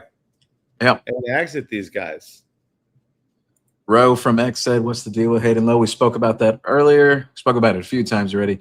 One green-eyed bandit. I like that name. One green-eyed bandit. If Sears comes to the Canes, will that make one of the cornerback or wide receivers decommit? I don't think so. I don't think so at all. Ralph said, "So Gio, do we move up to number 1 in the recruiting rankings if we get Sears? If we get Sears Robux?" That's funny. I think he means like the Roblox Robux. That's funny. If it is what that is. So I'd have to check the calculation on that because the way they do the points for the rankings, but I think Miami at minimum they jump to number 2. I think they will be at number 2 if you land Sears. Yes. Don't know if number 1 though. I'd have to look at the calculation on that with how the ranking number works. And I know they did his re-ranking for rivals today, and he remained as a 5-star with his reclassification. So he was number 1 overall for 2028. Then he slid down to I think he was 23 or 24 today for 2027. But hey, he still has the opportunity to move up with a big final year of high school football. He's still a 5-star though. Rock and Rant said, "I'm so jonesing for football that I watch essentially every show I can, even if they suck. Thank you both for not sucking, though." Thank you. We appreciate it. Sean said, "What am I missing from?" We talk about that. Damn, this feels like JoJo Trader all over again, Brett. This is JoJo. Juan Manuel said, "What is Miami's contingency plan for?" We spoke about that. Spencer said, "Ralph, we moved past Notre Dame on 247, not on 3. A&M is still number 1." So it's just about right what I was saying, that Miami will probably be number 2 in the rankings. So 5 number 1s, and we're still number 2. Yeah, but hey, you land a guy like DJ Jacobs near the end of the cycle, or you convince a guy like Bryson Wright to possibly reclass. I know he's pretty close with Amir. I'm fine being in the top 5. I mean, yeah, I think it's more than enough. Yeah. Considering we weren't even thinking that at the beginning. Yeah, no, there was a time people were worried on this show that are we going to ever get another recruit? I had to go on a whole rant. Yeah. I had to go on a whole rant. I think it was in February. Everything. You changed everything. I want to take credit for the SMU rant. You get the rant on recruiting. Yeah, I couldn't understand it. People were acting like the total sky was falling. Exactly. It's funny because when I had a conversation with someone at Miami a few weeks back, like we talked about that, and he was like, "Yeah, like the fans got crazy for a short period there." Mm-hmm. Hassan said, "Gio, Tom Loy says he thinks he's good enough to play in the NFL right now. Amir Sears, does he got to stay off the weed, or do you agree with him?"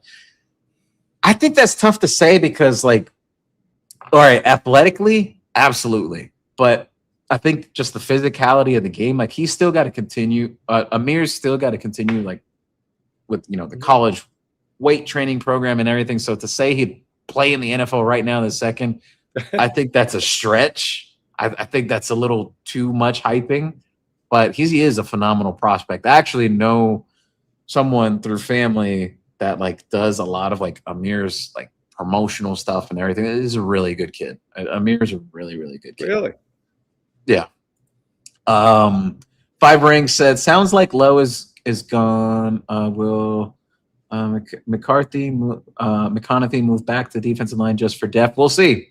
Cole McConaughey is a guy that he did move to tight end this offseason, but he does have the ability on the defensive line to play some inside, like, to shift inside if needed. Mm-hmm. Raymond Rodriguez, any news on us adding brand patch to jerseys for big money like Notre Dame and Ohio State news? We spoke about that earlier, Raymond.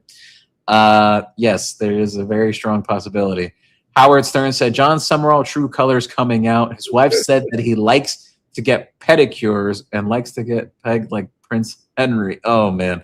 Yeah, I saw that little quick clip with his wife saying that he likes getting pedicures. Mm-hmm. I'll say this. I think probably the Miami coaches had a field day laughing with that for about a good 10 minutes if they saw that. I'm sure some people have seen that in the building. But the other thing, too, for a guy that had just arrived there at that program, I don't think he wanted that to be out there like that. I think you want to win first And then if people hear that, it's whatever. Now it's like people will be trolling about that. But at the end of the day, you block out the outside noise. We'll see what John Summerall does at Miami. I'm not worried about Florida anytime soon. Juan Manuel, Gio and Brett. Kellen Wiley should be groomed for Hayden Lowe's replacement. Come on, Kellen, gain 12 more pounds. Hey, Kellen Wiley could definitely rush the passer, but as far as I know, he's still at linebacker at this point. But we shall see. Money making Mitch. If our O-line dominates, our opponents are barbecue chicken at the company picnic. I agree. Chris Gons, another guy could watch out for defensive tackle Jarquez Carter. Absolutely. He had a really good spring, actually, Jarquez Carter. Briggs has put on some wild weight, just starting to look like a tight end and not a wide receiver now. Yeah, he was about like 200-something pounds when he was in high school. I know he was around like 220 range in spring, so you can imagine, hey, as long as it's a healthy weight gain, maybe 230 at this point. I think that's a solid weight for him to play as a true freshman and a guy that's not going to play in line a ton of the time. He'll be more spread out as tight end. Andy said, great show. Thank you, Andy. As always, Blue Green Street. Is Amir Sears going to play both ways in college? Just get a shot. We spoke about that. Spencer Merlewski. Raymond Rodriguez. Thank you for the bands. Getting them now. Thank you, Raymond. That's right. Raymond was the one asking him. Thank you, Raymond. Chris Gunn said, another guy, offensive lineman, SJ Alfatuli. I don't see talk. What's his potential, Gio and Brett? Well, natural position for him with size and everything. He's more of a center. But he did fill in solidly during the spring at left guard while Samson Okunlola was a little banged up. So he can play some guard too, but more natural position is center. Expectation is just, continuing to prepare him to be one of those next options at center after this year. So I do think he'll be somewhere in that O-line rotation. Like maybe they'll put him at fullback sometimes again this year. I don't know necessarily if they'll put him like as a tight end, like as an extra tackle, but more interior stuff for him. Kyle said, move Cole McConaughey back to defense. Someone had mentioned that as well. 5 rings. Real talk. Terry Jefferson might be the recruiter of the year if Sears commits on Friday. Dew is doing a great job. Yeah. Hey, you're right on the money because look at this. I remember when Terry Jefferson initially got the job, fans were like, oh my God, like, do we even know if this guy can recruit or anything? Then he landed Dante Wright. Then he got a King Hall. They also have Sherrod Gordine in the class. And now think about good chance of adding an Amir Sears. That's a phenomenal job. Totally. Byron Ross, thank you for stopping by. People are going to be up in arms about Hayden Lowe, even though he hasn't logged one manifest step. I believe Scroggins jumped him. Herbert Scroggins did a solid job when he got in last year. And I've said this before, physically, he looks like a different player from last year. Like he's got a whole beard going on. He turned into like a grown man overnight. Herbert Scroggins, yeah. Looks totally different than the guy I remember from last year. Not like in even a bad way from last year. I'm just saying, just definitely looks even stronger, bigger, faster. Canes fans said exactly. Byron Ross. Que talento 4617. Gio, any big company you think Miami might be a sponsor for Miami? Yeah, so we spoke about it earlier. I think intriguing ones. It's like an Amazon with Bezos. You think of Brett mentioned too, the Royal Caribbean, like the cruise lines. I think you look at a thing like what Dana White is doing with MMA, with UFC. So a lot of interesting avenues it could go. I think one that would really make a big statement. Could you imagine the Amazon patch, Brett, on a Miami Hurricane jersey? Yeah, Amazon would be great. Some people think Amazon. Yeah, Amazon would be phenomenal. I mean, that's that's a top 10 company in size. And maybe that's he's also got his other company, Bezos, his space company. Maybe he wants to put that in there, to the moon and back with Miami. Wait, isn't that Elon? But Elon has, but Bezos has a space company too. Oh, I didn't know Bezos has a space company. He has stock in Amazon. He's not a board member of Amazon anymore, but he's now he's got his, I forgot the name of the company. It's a space company he has. Yeah. A lot of money is going into that. I mean, billions of dollars is going into that. I can imagine. He still has more stock than anybody of Amazon, though. He just has I will say, hey, look, people, if you got a dream out there, pursue it. Jeff Bezos talked about it before, that when he first started out, he was working out of a garage. Exactly. He got a door. He couldn't afford a desk, so he just got a door, and he put the door right over the table. Yeah. That was his desk. Howard Stern said Alabama sponsors Piggly Wiggly Supermarket. They're only getting 10,000 for the patch on their jersey. 904 Kane, Musk, Tesla patch. Oh, that would be big too. Wayne said, "Hey, Gio, Brett, Mitchie, Andy, and everyone else. Thank you for stopping by, Wayne." I mean, U. Publix could be a sponsor as well. I know there's other Florida. Oh yeah. But Yeah. Publix is obviously a top company in South Florida. Wayne shared here the U is going to have a Wayne's World patch. Exactly. I heard about that, talk about it, but supposedly Mr. Hey shot it down when he was at the last meeting. No Wayne's World patch. Sorry, Wayne. Howard Stern shared here. Hopefully, the Miami Hurricanes do a better background check than the Miami Heat did, letting FTX put their name on the arena, possibly the biggest Ponzi scam on earth. Yeah, that was crazy. The FTX arena. That was absolutely. Tris for life, 718. Thank you for stopping by. That main rich. Wayne said, Brett, when are you going to get black? Oh. So we caught up to those comments from about 20 minutes ago. Yeah. Yes, Wayne. That was when I was trying to say black flag for Juan Manuel, or someone asked about it. So someone doesn't want to take it out of context. It was the black flag. So she do have the black flags with the U on it, which is really cool right now. Brand new flag. And we have it for the house and the 3x5 and for the car. So the black flag, correct? The black flag, exactly. Okay. We're going to be spraying teams. We're going to be spraying teams and knocking them off the sideline when they're little running around. Kyle said, "Call me confident. Juan Manuel Kelma, there's a spot for you as Patrick getting 10 pounds." Juan Manuel said, "Is Miami going to have a?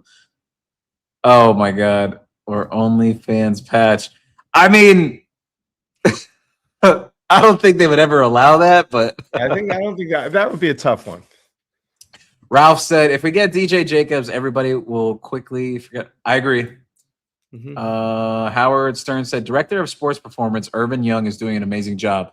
The dude with the mustache is so overrated." Yeah, Irvin Young's done an incredible job since he took over last year. I think he even kind of noticed the difference with the players' conditioning last year. There's definitely a difference. Jacoby Gregg said, "Go Canes." Absolutely. Thank you for stopping by as always, Jacoby. Kyle said, "Miami will be top 10 nationally in both offense and defense." I love the way that sounds. C. Marquez says, "Is Amir an older reclass or a true reclass kid age-wise? Does anyone know his age?" From what I understand, it would be a true reclass. But for example, there's also younger reclass too. So like Armando Blunt, like really by age, he truly should be like a college sophomore right now, not a college junior. So it's incredible, his development path. Lance Davis said, "My middle name is Mitchell."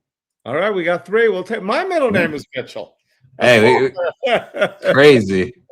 Ralph said, "Brett, Gio, who do you guys think might win a fight in the octagon between each other? Kirby Smart or Mario Cristobal?"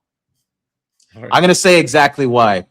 I know, and I've spoken with people about this, and it's on great authority. Mario Cristobal is a huge fan of wrestling. Like, you see, like some of these old linemen he goes after, he even looks for like those wrestling traits, like if they're wrestlers and everything. Yeah. Mario loves wrestling. I'm not going to say stories I've heard about Mario from when he was at Miami as a player. I've heard some interesting ones, but out of respect for Coach, but I will say Mario would beat up Kirby Smart in the octagon. It's not even close. That main Rich, if Miami closes on Friday, one-on-ones on Green Tree is going to be must-see TV. Absolutely. Wayne said, I anonymously go under the name Mitch. Oh my God. Oh my goodness. Juan Manuel, Gio and Brett, do you guys think he's created an opportunity for Kellen Wiley as a pass rusher? Look, if the guy's open to a switch like that, yeah, maybe for Kellen Wiley. But from what I understand, he's still a linebacker right now. I think he could be a great edge as he could. He absolutely could. Andy said Weinstein, Silverman, Weinstein in the house. Okay. 36 CJ. What's going on with Antonio Wilcher from the 28 class? Is he a Miami lean? I haven't heard anything like that. yet at this time. But you also mentioned Peter Pierre. I think Miami's in a great position for Peter Pierre. Peter Pierre has been visiting Miami for several years now. But on your question about Wilcher, I'm going to come back to you with that on one of our next shows. Let me take the name down because I'm going to reach out to someone on that. But on Peter Pierre, I know plenty about that. I've actually spoken with him when he's visited Miami for game day visits in the past couple of years. So I know he's still playing at Chaminade Madonna Prep. Tremendous prospect. Could play tight end, could play defensive line, but probably projects best right now as tight end, to be honest. Juan Manuel said no Epstein. Wayne said, hey, Wayne. Lorraine Kane said, let's not forget Cam Ward had the best your parents too. Yes, Cam Ward's parents were great. Phenomenal. Calvin Ward, yeah, especially. Calvin Ward, I remember he would like message me on X. Sometimes he would talk about like some of the pieces I would do on Cam. He always appreciated it. Money Making Mitch said, Cam restored order. Beck got us to the precipice, and Mensa will take us to the mountaintop. I love how you think. That's a great shirt when it happens. I like it. Keynes Jones, thank you for stopping by. The man who always runs some of the best X spaces around these days. He said, Brett looks like we have to come check that pink of beer. Hey guys, we got motion, but we're not done. Yep. Hot tea, baby. Hot tea.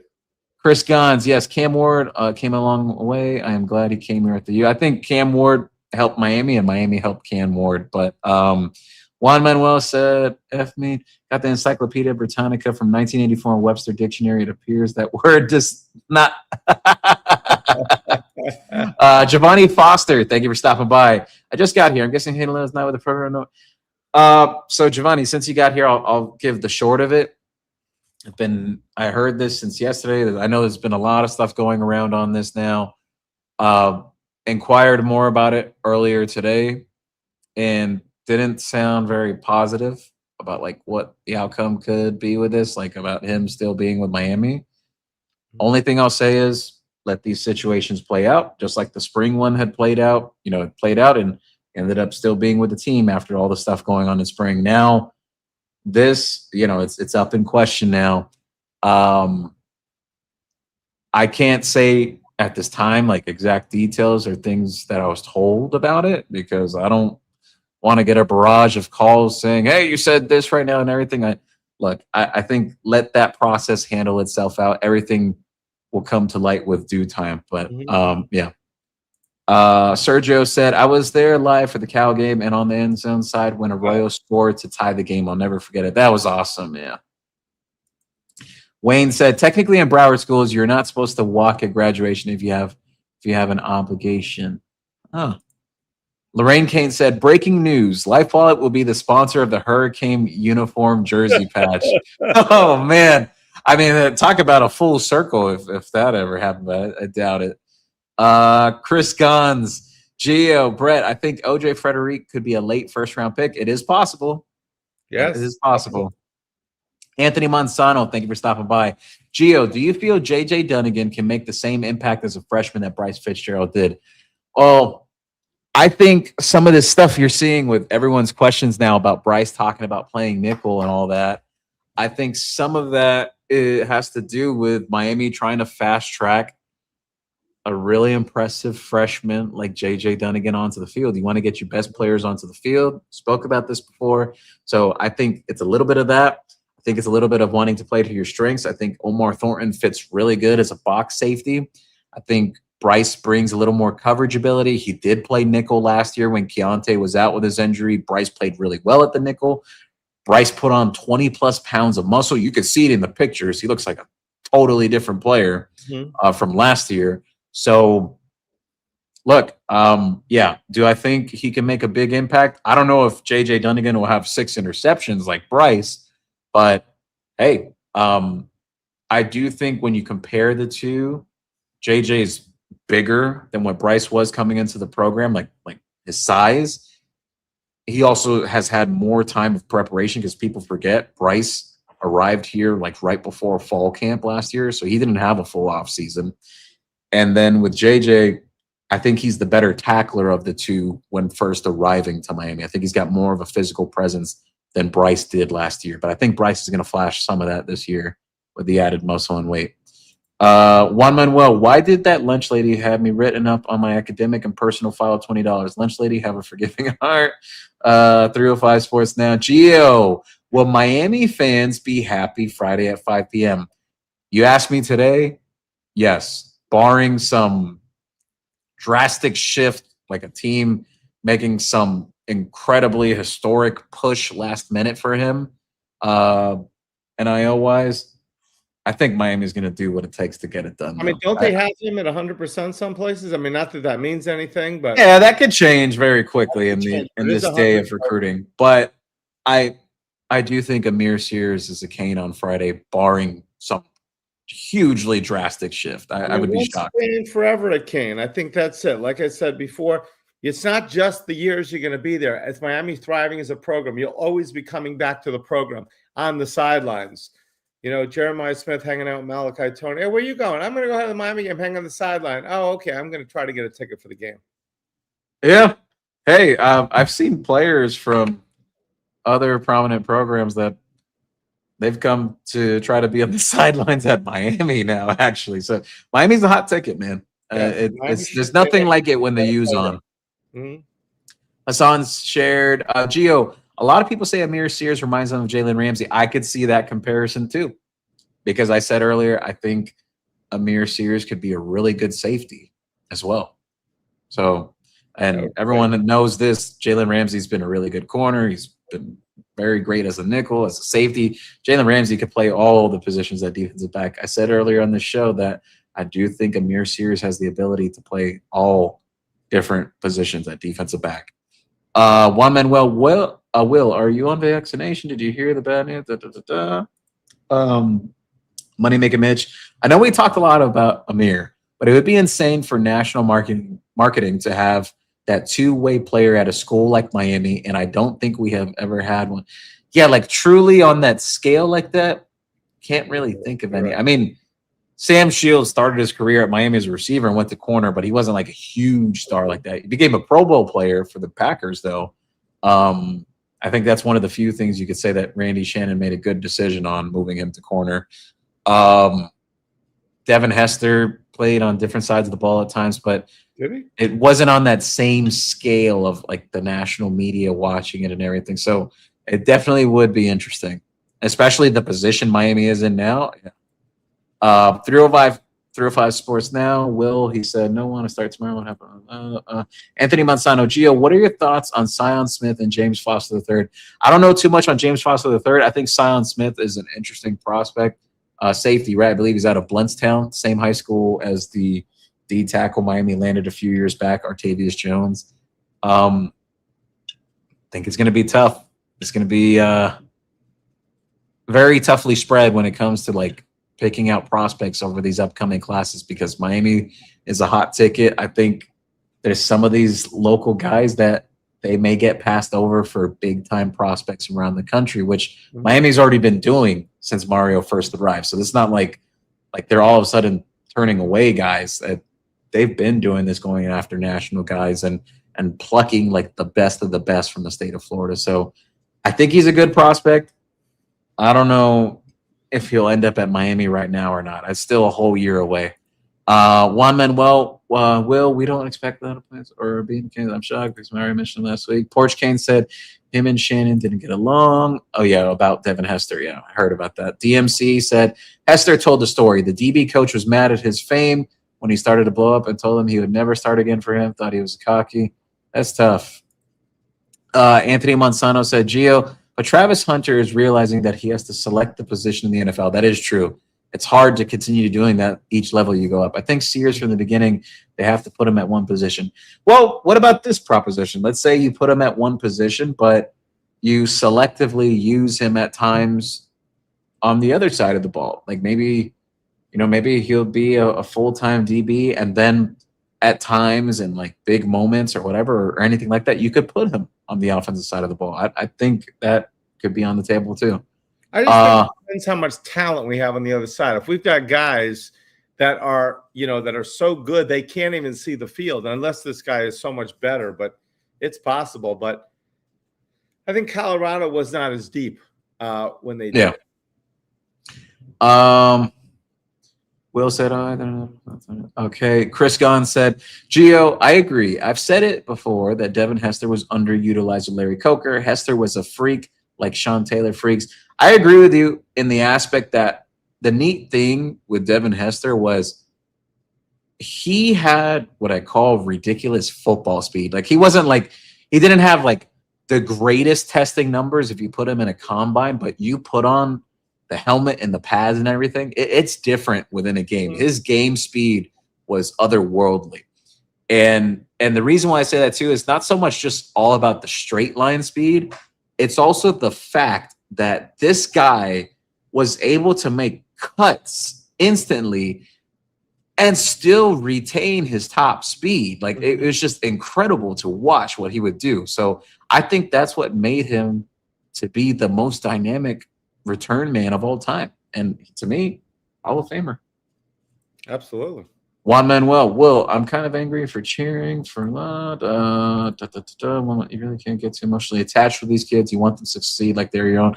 That's the thing I'll tell you, Juan Manuel. In this day and age of college football, you cannot get emotionally attached to players. Things can change from year to year, and it's a business now. Teams will make business decisions. But yeah, let's see. DC for Forever Loyal. Man, I hope he commits and we have a wonderful season. We are building a modern day dynasty. Hey, Dante Wright said it a couple months back. In his interview, he said that he thinks, Mario's building a Saban-like dynasty at Miami. We shall see if that holds true. Yeah. Howard Stern said, I think Amir Sears could crack the top 5 for the Miami Dolphins wide receiver position. They are that bad. One Manuel said, how could you slide from number 1 overall in 28 to number 21? That doesn't make sense. Number 1 overall athletes are rare. I think it's something you'll probably see Amir gradually move up throughout the season. I don't think he'll become the number 1 overall for 27, but you ask me personally, I think a fair range for Amir Sears in 27, now that he reclassed down, 10 to 15 range is fair for a guy like him. For the type of athlete he is, I think so. Especially because he moved up a year now, that he's younger than some of his peers now. Howard Stern said, Dante Wright come here for Will Harris. There is a good relationship between those two. Juan Manuel said, Cole McConaughey, number 98, put that jersey on, and Kellen Wiley, park with the D-line now. We need you at defensive end. Here's a KFC bucket. Start working. Juan Manuel, how much does Scroggins weigh now? Scroggins is about 245, 250. He was around the 230 range last year. He's gotten much bigger. Wayne said, I'm good as long as our patch isn't Milam's Market. Jose Gonzalez, you think Wright, Sears, and Hall defensive backfield might be any good? So you're talking about a King Hall. Yeah, I think that could be really good. And then you think about the fact that you still got Bryce Fitzgerald in this program. You got J.J. Dunnigan. You still got some players that could be really good, like a Chris Ewald, a Jalen Waters, these guys in the future, because there's veterans in that DB room right now. Aside from having a young buck like a Fitzgerald and Dunnigan, that cornerback room is very heavy veteran laden. And hey, a Jabari Antoine who's there now who could break through this year. So yeah, I think those guys could be good. But man, Miami's really starting to stack the depth at defensive back now. And it's crazy, Brett, because it felt like for so many years that the 5-star cornerbacks avoided Miami like the plague. Like it felt like Tracy Howard was like, he was like a needle in a haystack for Miami to land a guy of that stature. 5 Rings said Amazon patch would be insane. I agree. It'd be very nice. What about the Pollo Tropical logo? I doubt it would be Pollo Tropical. Rock and Rant, no Bezos Space Company patch. Too often his rockets go boom in not a good way. I agree. I don't think it'll be that, but Wayne. I take SpaceX. Yeah, hey. Wayne said Brett is like Bezos. He started out in a warehouse that had no AC. That's very true. You're absolutely correct. Jeff Bezos, I don't want to brag, but he does call me sometimes for advice. Jose Gonzalez said a Hard Rock patch would look nice also. Yeah, that would make a lot of sense. Yeah, Hard Rock would be good. That's a great point. I didn't think of that. Juan Manuel said Trojan con the patch. Wayne said, "How about an A Della Danger patch?" Juan Manuel, USC, you missed your Trojan brand time. Brett and Gio finally got my Black Flag and Raid reference. Juan Manuel, that patch comes with STD medicine. Canes Cats Heat. Eric, my man, thank you for stopping by. Fine, baby. Let's see. Canes Cat Heat said it's almost time. Yes, it is, man. Rock and Rant said Mario would hit Kirby so hard Kirby would wish he got hit by one of the speeding players in a car. Yeah, I mean Georgia definitely has a speeding problem with their players. Yeah, nobody talks about it. Thank goodness we are not the team in the news now with those issues. Yeah. It's a nice change. Giovanni Foster said, "Is Sears a better corner than Cormani McLean coming out of high school?" Yes, he is. He is. Canes Cats Heat. Gio, will you be in the building on Friday, 5 p.m.? I'm pulling up. What's going on 5 p.m. on Friday? Because I'm going to be out on vacation. I leave That's when the signing Thursday, is right? For Sears? Oh, yeah, no, yeah. I won't be there for that, Eric. But look, I'm super excited. I know you're pumped at being Columbus Alum yourself, my man. That's big time. Look, when Mario wants a guy, especially from there, like I know people will go back to what was the big linebacker that was there? He's more like a tweener between defensive end linebacker. Forget his name now. But he was around like the first year Mario got here. He was actually the kid that made the game-ending tackle against Miami last year in the Louisville game.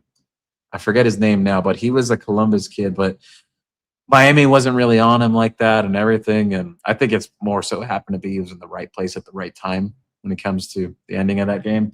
But look, when Mario wants a guy from Columbus, they're gonna get them. I'd be shocked if not. They didn't want that kid years ago, but they want Amir. So that's all I'm saying. C. Marquez said Raising Canes would be an elite jersey patch sponsor. I agree. I like Raising Canes. Yeah, can they come up with that dough though? I mean, I think it's going to say Canes. It's got to say Canes Wear TV, and a picture of Gio smiling on there. What Gio circa 2023 when he was like clubbing. Yeah. Juan Manuel said, Gio, contact Kellen Sr. and let him know the Hayden Low scope. The Wiley Jr. just needs 10 more pounds. Howard Stern said, Amir's deal is a record deal, 2.5, and that's because he has other players coming with him. A1 is the queen. Remember that. Howard, you're right on point with that. Guys gravitate around Amir Sears as well. He's a Pied Piper in that sense. Yeah, spread. That's why I hinted earlier, like, don't rule out now a Bryson Wright considering reclassifying and Miami being in strong contention there. A lot of these kids, I think, it's like, hey, I'm going to stay home. I'm going to Miami. I'm coming with you, Hey, I went to college with a roommate. Yeah. Anthony Monsanto said, Gio, have some great news in my personal life. I became an uncle again. My older brother had a baby boy early this month. Hey, congratulations. I'll tell you what, I am a proud uncle myself. I've been an uncle.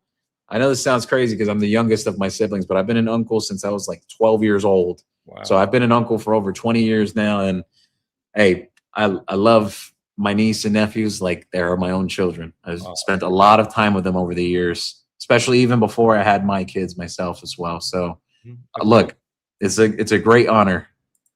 Giovanni Foster, can you imagine our secondary in 2027 season? Dante Wright and Sears on each. Yeah. Rock and Rant. Honestly, Hard Rock Seminole Nation should be sponsored the Canes. That way they can be connected with a winner and redeem their name from the poors in Tallahassee. 7 out of 9 years with 6 or more losses. Wow, true. He's on to something. We get a lot of Seminoles in the store.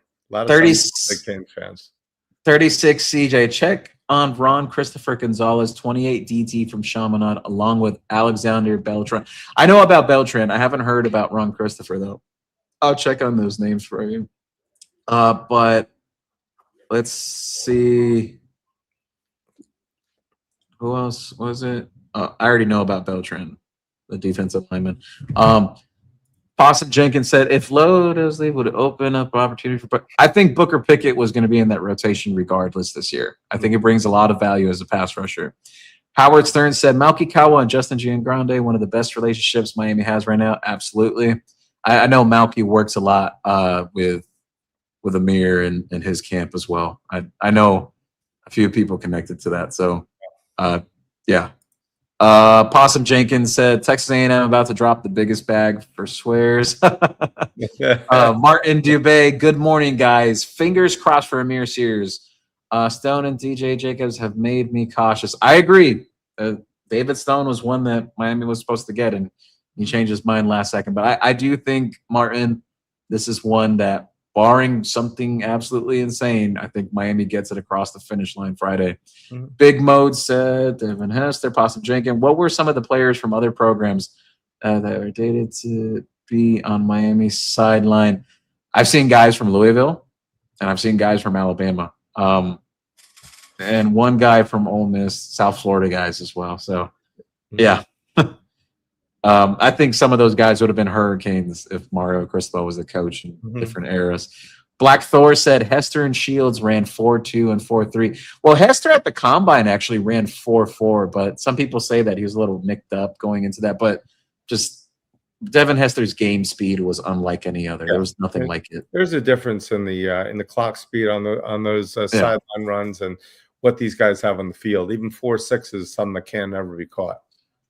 Possum Jenkins said, Gio, are there any uncommitted players you think Miami should go after? Well, a lot of guys are committed to programs right now, but some of those are just technically placeholders at other schools. But I'll do something a little more recruiting centric when I'm on tomorrow, guys. So either morning or evening. I am going to fit one more show in for you guys before I head out to vacation. Giovanni Foster said, hey, Gio, who is better coming out of high school? Is Xander Edwards or Mark Fletcher? I'll say statistically, Xander Edwards, because the fact that he broke a long-standing record that Derrick Henry had and just the gaudy numbers he had last year. But it's tough because Mark Fletcher had a really good high school career, too, with Heritage. So, yeah. I don't really want to answer that question. That's tough to say. Money Making Mitch. Malley, Lanier, Nick Lanier, Sears, and maybe Wright. Schnellenberger would be proud. He absolutely would. Closing down the state of Miami all the way up to Jacksonville. 305 Sports now. Gio, is Canes Fest officially retired? That was my son's first intro to Canes football. I haven't heard the details on Canes Fest for this year. I know the prior year, unfortunately, that got nixed because of like weather issues and everything that they were initially planning. We'll see. If I find out something, I'll let you know. Usually when it has taken place, like when Mario has been here, it falls within like that second week of camp or 2.5 weeks through. Yeah, there's they don't do a great job announcing it, but with NIL, I think everything's changing. So a big part of that with the kids signing and everything, and you know, obviously collectors going there grabbing them. Yeah. Antonio McCorkle, building a dynasty, go Canes. I'm ready for our on-campus stadium, a new facility to be done. I don't think an on-campus stadium anytime in at least in our lifetimes until they start building skyscraper stadiums and stuff. Yes, but I don't know. Right now we play in the state-of-the-art stadium that they have Super Bowls, World Cups, and national championship games. Look, Brett, I'll make a prediction that goes beyond my lifetime. Miami becomes the first team with a skyscraper football stadium. However, they can architecturally figure that out. That's when you'll get a stadium in Coral Gables. Wasn't Lifefollow doing that? I'm sorry. That was funny. Chris Guns, Gio, Brett, whatever happened to offensive lineman Zion Nelson? He had medically retired. I know you tried to give it a go at SMU last year. It's just really tough. It was really serious knee injury he had, from what I understand from it. Like it was like a lot of like cartilage on the bone and everything. It was really uncomfortable. They kept on saying number one, first round pick and everything. They graded him, and just said, you know, hey, listen, it's a gauntlet to get through. He was a really nice kid, by the way. Blue Green Street, we will get a patch before this year, and will they be on the jerseys that Canes wear? That's a good question. That is a good question. Patch, and we'll just have Jeff Bezos or someone like that, or come in and sign them. It would be nice. Money Making Mitch, whatever patch we decide, just make sure it's better than OSU's. Agreed. King Kel said, "Yo, how are you, gentlemen? What did I miss, gentlemen?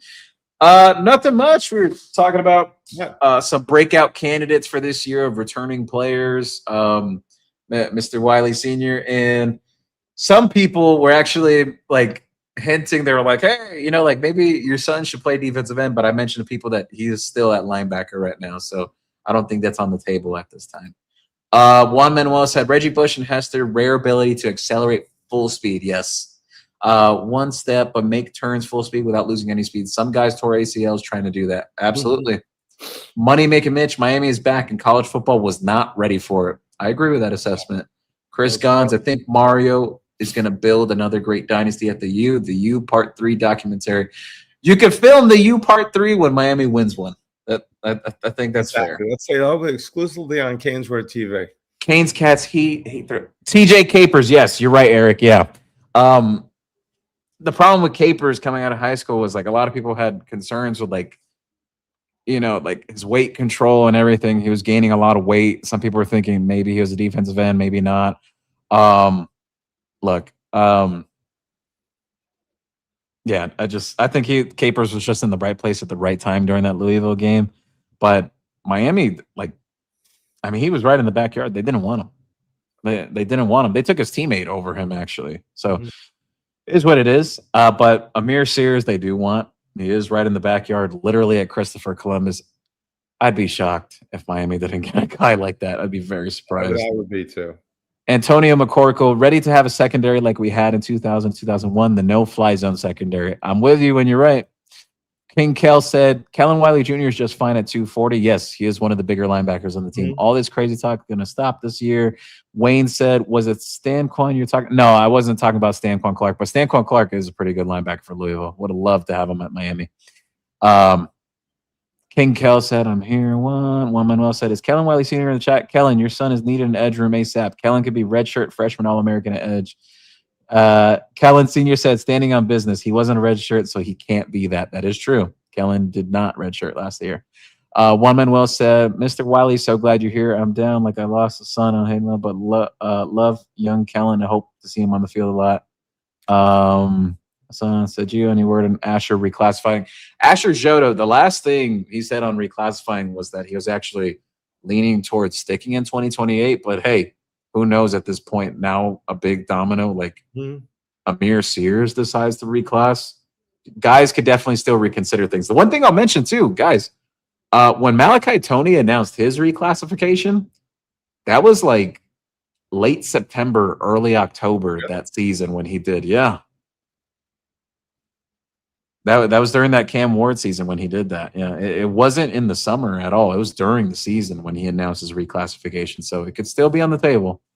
King Kel said, haven't heard about it. Hey, Juan Manuel said, yeah, it's fine. We love what you guys done for the community. It means a lot. Antonio McCorkle said, Tony and Sears and no cut Nick. Lord have mercy, go Canes. Agreed. A lot of explosive players. Giovanni Foster, have a feeling Bryson Wright will be a Cane. I agree. I think there's a good chance at that. Juan Manuel, Mr. Kellen, surprised you don't have a website or YouTube channel to share the work you and Kellen do with Holmes. Yeah. And then he said, coming soon. Oh, that's awesome. Hey, Kellen Sr., we will share that on here when you have that up. King 81305. Howard Stern said the trajectory of the program is through the roof. Please, Mario, don't F it up. Stay away from the play calling and stop being so hard-headed, please. Exactly. Howard, I'll say this. We've said this a few times. I think there were some great lessons Mario learned last year that like I've said, I think Mario has evolved as a coach since he's been at Miami year over year. People said before the Cam Ward thing, oh, we'll never have an open offense. Look what happened when he had Cam Ward. So I think Mario has evolved as a coach, and he knows and understands everything now. Juan Manuel, proud of both of you, senior and junior. Thank you, sir. Giovanni Foster, Target patch or Papa John's patch? I don't think those. I think Papa John's will probably go to a team like Louisville or Kentucky, something. Yeah, like I think a lot of these schools will take local businesses. Yeah. Juan Manuel said, how many patches can the uniform hold? What happens to helmet patches and helmet decals? That's a good question, Juan. We shall see. 36 CJ said, Asher is best friends with Knox Annis and Xander Edwards. They're staying in the 28 class. Yeah, we shall see. But you're right on that the last thing Asher said was that he was leaning towards staying 2028. So Howard Stern said, I sure hope so, Gio. I'm a little skeptical. It's hard to break a man's habits. It's true, but I do think there are coaches that do evolve in the college football game. Some evolve for the better, some evolve for the worse. I think Mario's on that upward trajectory. He's a top 5 coach, in my opinion. Juan Manuel, Gio, when is the next show? Will Brett do a show solo, sell uniforms on air? So Juan, I will be on tomorrow. It's going to be just me. It'll either be the morning or evening, but I am making a promise to you guys. I will be on before I leave on vacation. I'm planning to probably try to pre-record like 1 or 2 things as well that'll come out while I'm gone. Just last vacation of the summer with the kids before school starts again and everything. But with Brett, probably the next time you and me will be on, camp will be here. Yeah, Tuesday, right? Probably. Yeah, because I come back Monday. No, I don't come. I come back Sunday. Yeah, absolutely, Sunday. Mark that down. Monday Media Day. Just everybody follow G around. He should have a live cam on. You should go live on Canesburg TV just the whole time you're there. Can you do that? I don't know if they allow us to go live during the media day. That would be kind of cool. Your whole entourage around you. Yeah. Ava and Ethan and Lorraine, they're all walking around with you, fixing your makeup and everything like that as you interview all the players. Yeah. So last 2 comments of the night. Wayne said Canesburg TV patch. And that's what we are in the bidding right now. Hopefully it doesn't go over $20 for us. Hopefully we just have the separate patch. We'll just take it right over there under the number. Kellen Sr. said, FYI, Gio, that playbook is completely downloaded. I think he means by his son understanding the playbook more now. Look, awesome. I've said it before several times on the show. People have heard me say it too. When it comes to Kellen Wiley Jr., it's not a question about talent or athleticism. He has all that. Like last year, I think it was more so just, the game to continue slowing down for him and just understanding some of the ins and outs of college football. Like I've said before, we've said this, sometimes guys are not ready out the gate. It may take a year or 2, but look, a guy like Cam Pruitt, who's really starting to ascend now, he's a junior now. Now it's like he's really starting to turn that corner, like the flashes people have seen. So absolutely. Look, again, I'm not in the business of writing people off. I've said this before. I've told, there's players that showed out last year that guys were writing off that I was talking about, that fans were writing off before the season. They're like, oh, this guy or blah, blah, blah, blah, or whatever. Look, you got to let it play out, man. But I agree with you, all it takes Kellen. is 1 year. Yes, one good year. Keynes Jones said, if you go live in the IPF, you might not get access again. Yeah, I think Mario Cristobal will turn me into a pretzel if I go live in the IPF. Juan Manuel said, take pics of your vacation. You may hit a masterpiece picture. People forget Geo masterpiece. It's running. Oh, Martinez running over an. Yes, I had a phenomenal picture from the 2024 season. Martinez running over the safety for Florida State. 36 CJ Geo, thoughts on Aiden Johnson, edge or tight end? Do we make a run at him? He's open to playing defense because sometimes those guys that are like edge or tight end or D tackle, tight end, O-line, some of them tend to gravitate more towards like wanting to play offense. He's more open to, if he has to be at defensive end, he's willing to. But I think he's a really good tight end prospect. I think he's like a flex tight end, really talented. He's close with guys like Nick Lanier, Amir Sears. He actually played with Amir Sears for like 2 years at West Broward before Amir transferred to Columbus. So those guys are all really close. So, yeah, I think Miami will make a run at him. They like him. Raf the Gym Dad, let's either say why he's not playing or not even talk about it. It's clearly an NIL situation if he's healthy. Sometimes forget if he's even on the team. It's not an NIL thing. It's just, like I said, just sometimes there's off the field stuff with certain guys. It is what it is. But just let it play out. Juan Manuel, I just think Kellen went off an edge. He was an unlimited potential. Patch will be Flanagan's. There you go. I like that. Thank you, Brett. Gio, go Canes. Awesome show. Thank you, guys. Mo Ture is almost eligible for AARP. And Juan Manuel said, Juan, you'll be the last comment of the evening. Will Cole McConaughey come back to defense?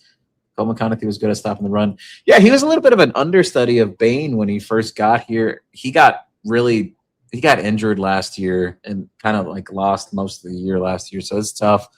But I don't know if that'll be a definite that he'll go back to defensive end or not. We'll have to see. But with that all said, thank you everyone for stopping by. Thank you as always for showing love and support.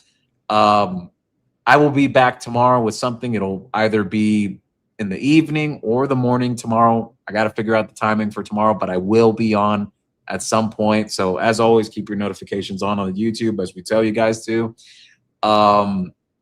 Me and Brett likely will be back on. It'll be first day of camp, baby, that evening to talk about everything from day one. So that'll be next Tuesday because I'm about to go on vacation on Thursday. And media days Monday. So I'll probably have something on Monday as well. But in the interim, we'll say like beyond like tomorrow, Wednesday, I am planning to pre-record like one or two things, especially with like the whole Amir Sears thing coming up and everything, that'll release while I'm away. So stick around, stay tuned, guys. Thank you as always for the love and support. Make sure to shop at Caneswear. Keep your notifications on the Caneswear app because I heard through the grapevine something interesting could be happening really soon. Stick around for that. Exactly. So a lot of good things on the Dono's. Check out Dono's new articles. He's writing almost an article a day. Only can see it on the Caneswear app. Great writer, Dono.